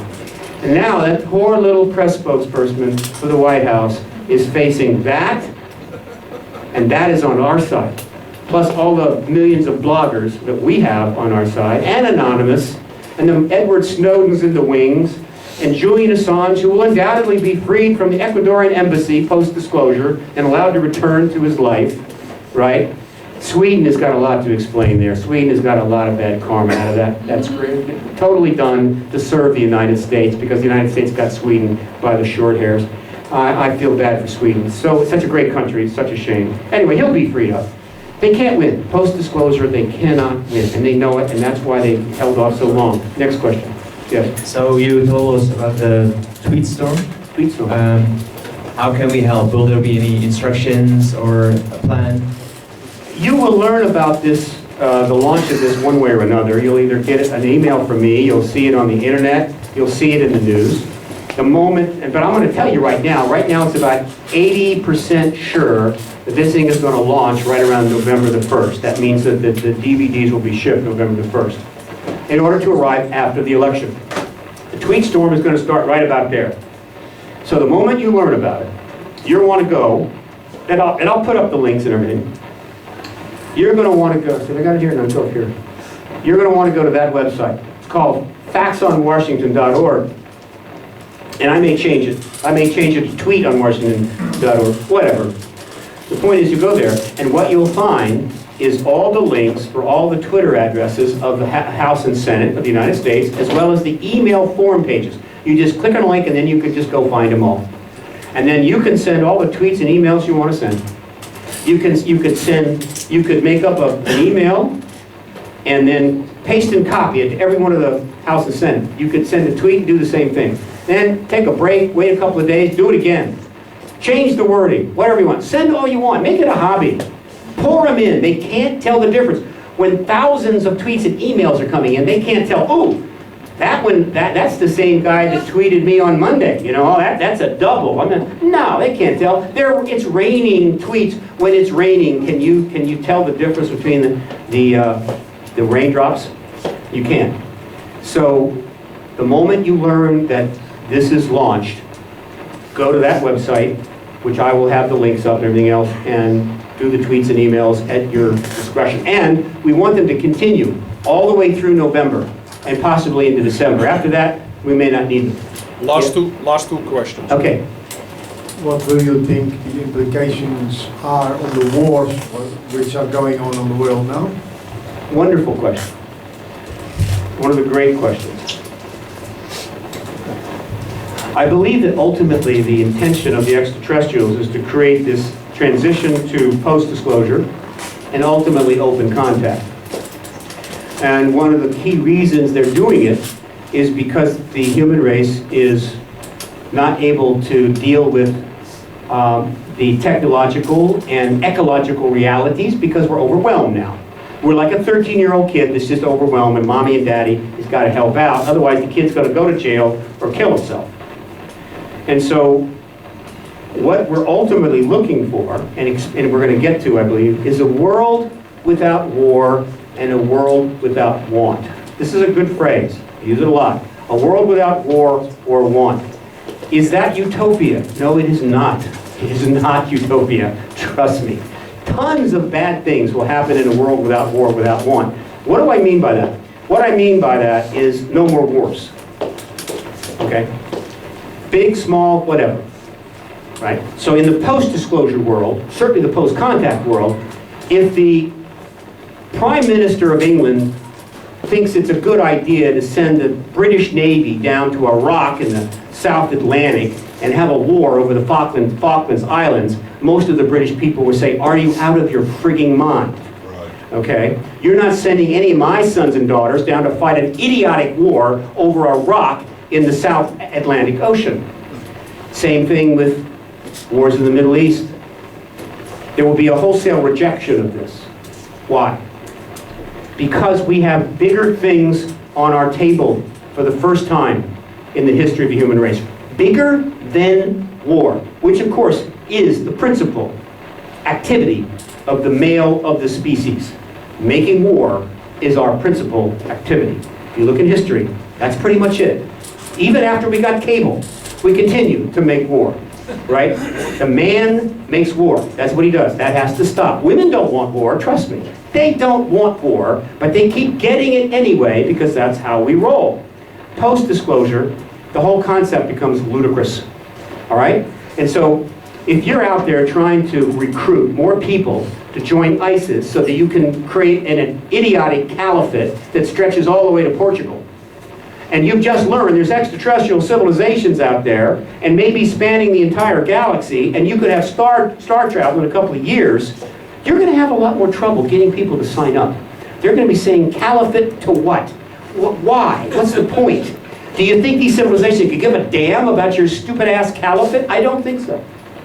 Right? We're going to go to war over eastern Ukraine. You've got a lot of news, even pundits in the mainstream, that are saying that World War III is coming. It's going to be over eastern Ukraine. Vladimir, the bear of the Balkans, or whatever. By and large, within 10 years, we'll have a world without war and a world without want, which is exactly the kind of world we have to have if we're going to be in some kind of a political alliance with these entities. These entities meaning these guys. Okay, hang on. All right, let's get down. And I'll make another quick point here. It's a pretty important point. Something you need to be aware of. Okay? There are two fundamental reasons why this is the core group that's engaging with us. One is they're not that technologically ahead of us, as opposed to the propaganda that's out there. They're not a million years ahead of us, trust me. They're a couple of 100 years ahead of us. Maybe 1,000, right? That's it. That's one reason. In other words, they're like us, brothers and sisters. And the other reason that they're, here is this. In case you hadn't noticed, all right, take a look. You see that guy? You see this guy and you see her? They are genetically connected to the planet already, not these guys. These guys. Insect DNA, reptilian DNA, and basically humans taken from the planet years ago and developed genetically off-planet and are now coming home. There's a genetic connection between us, and they are close to us.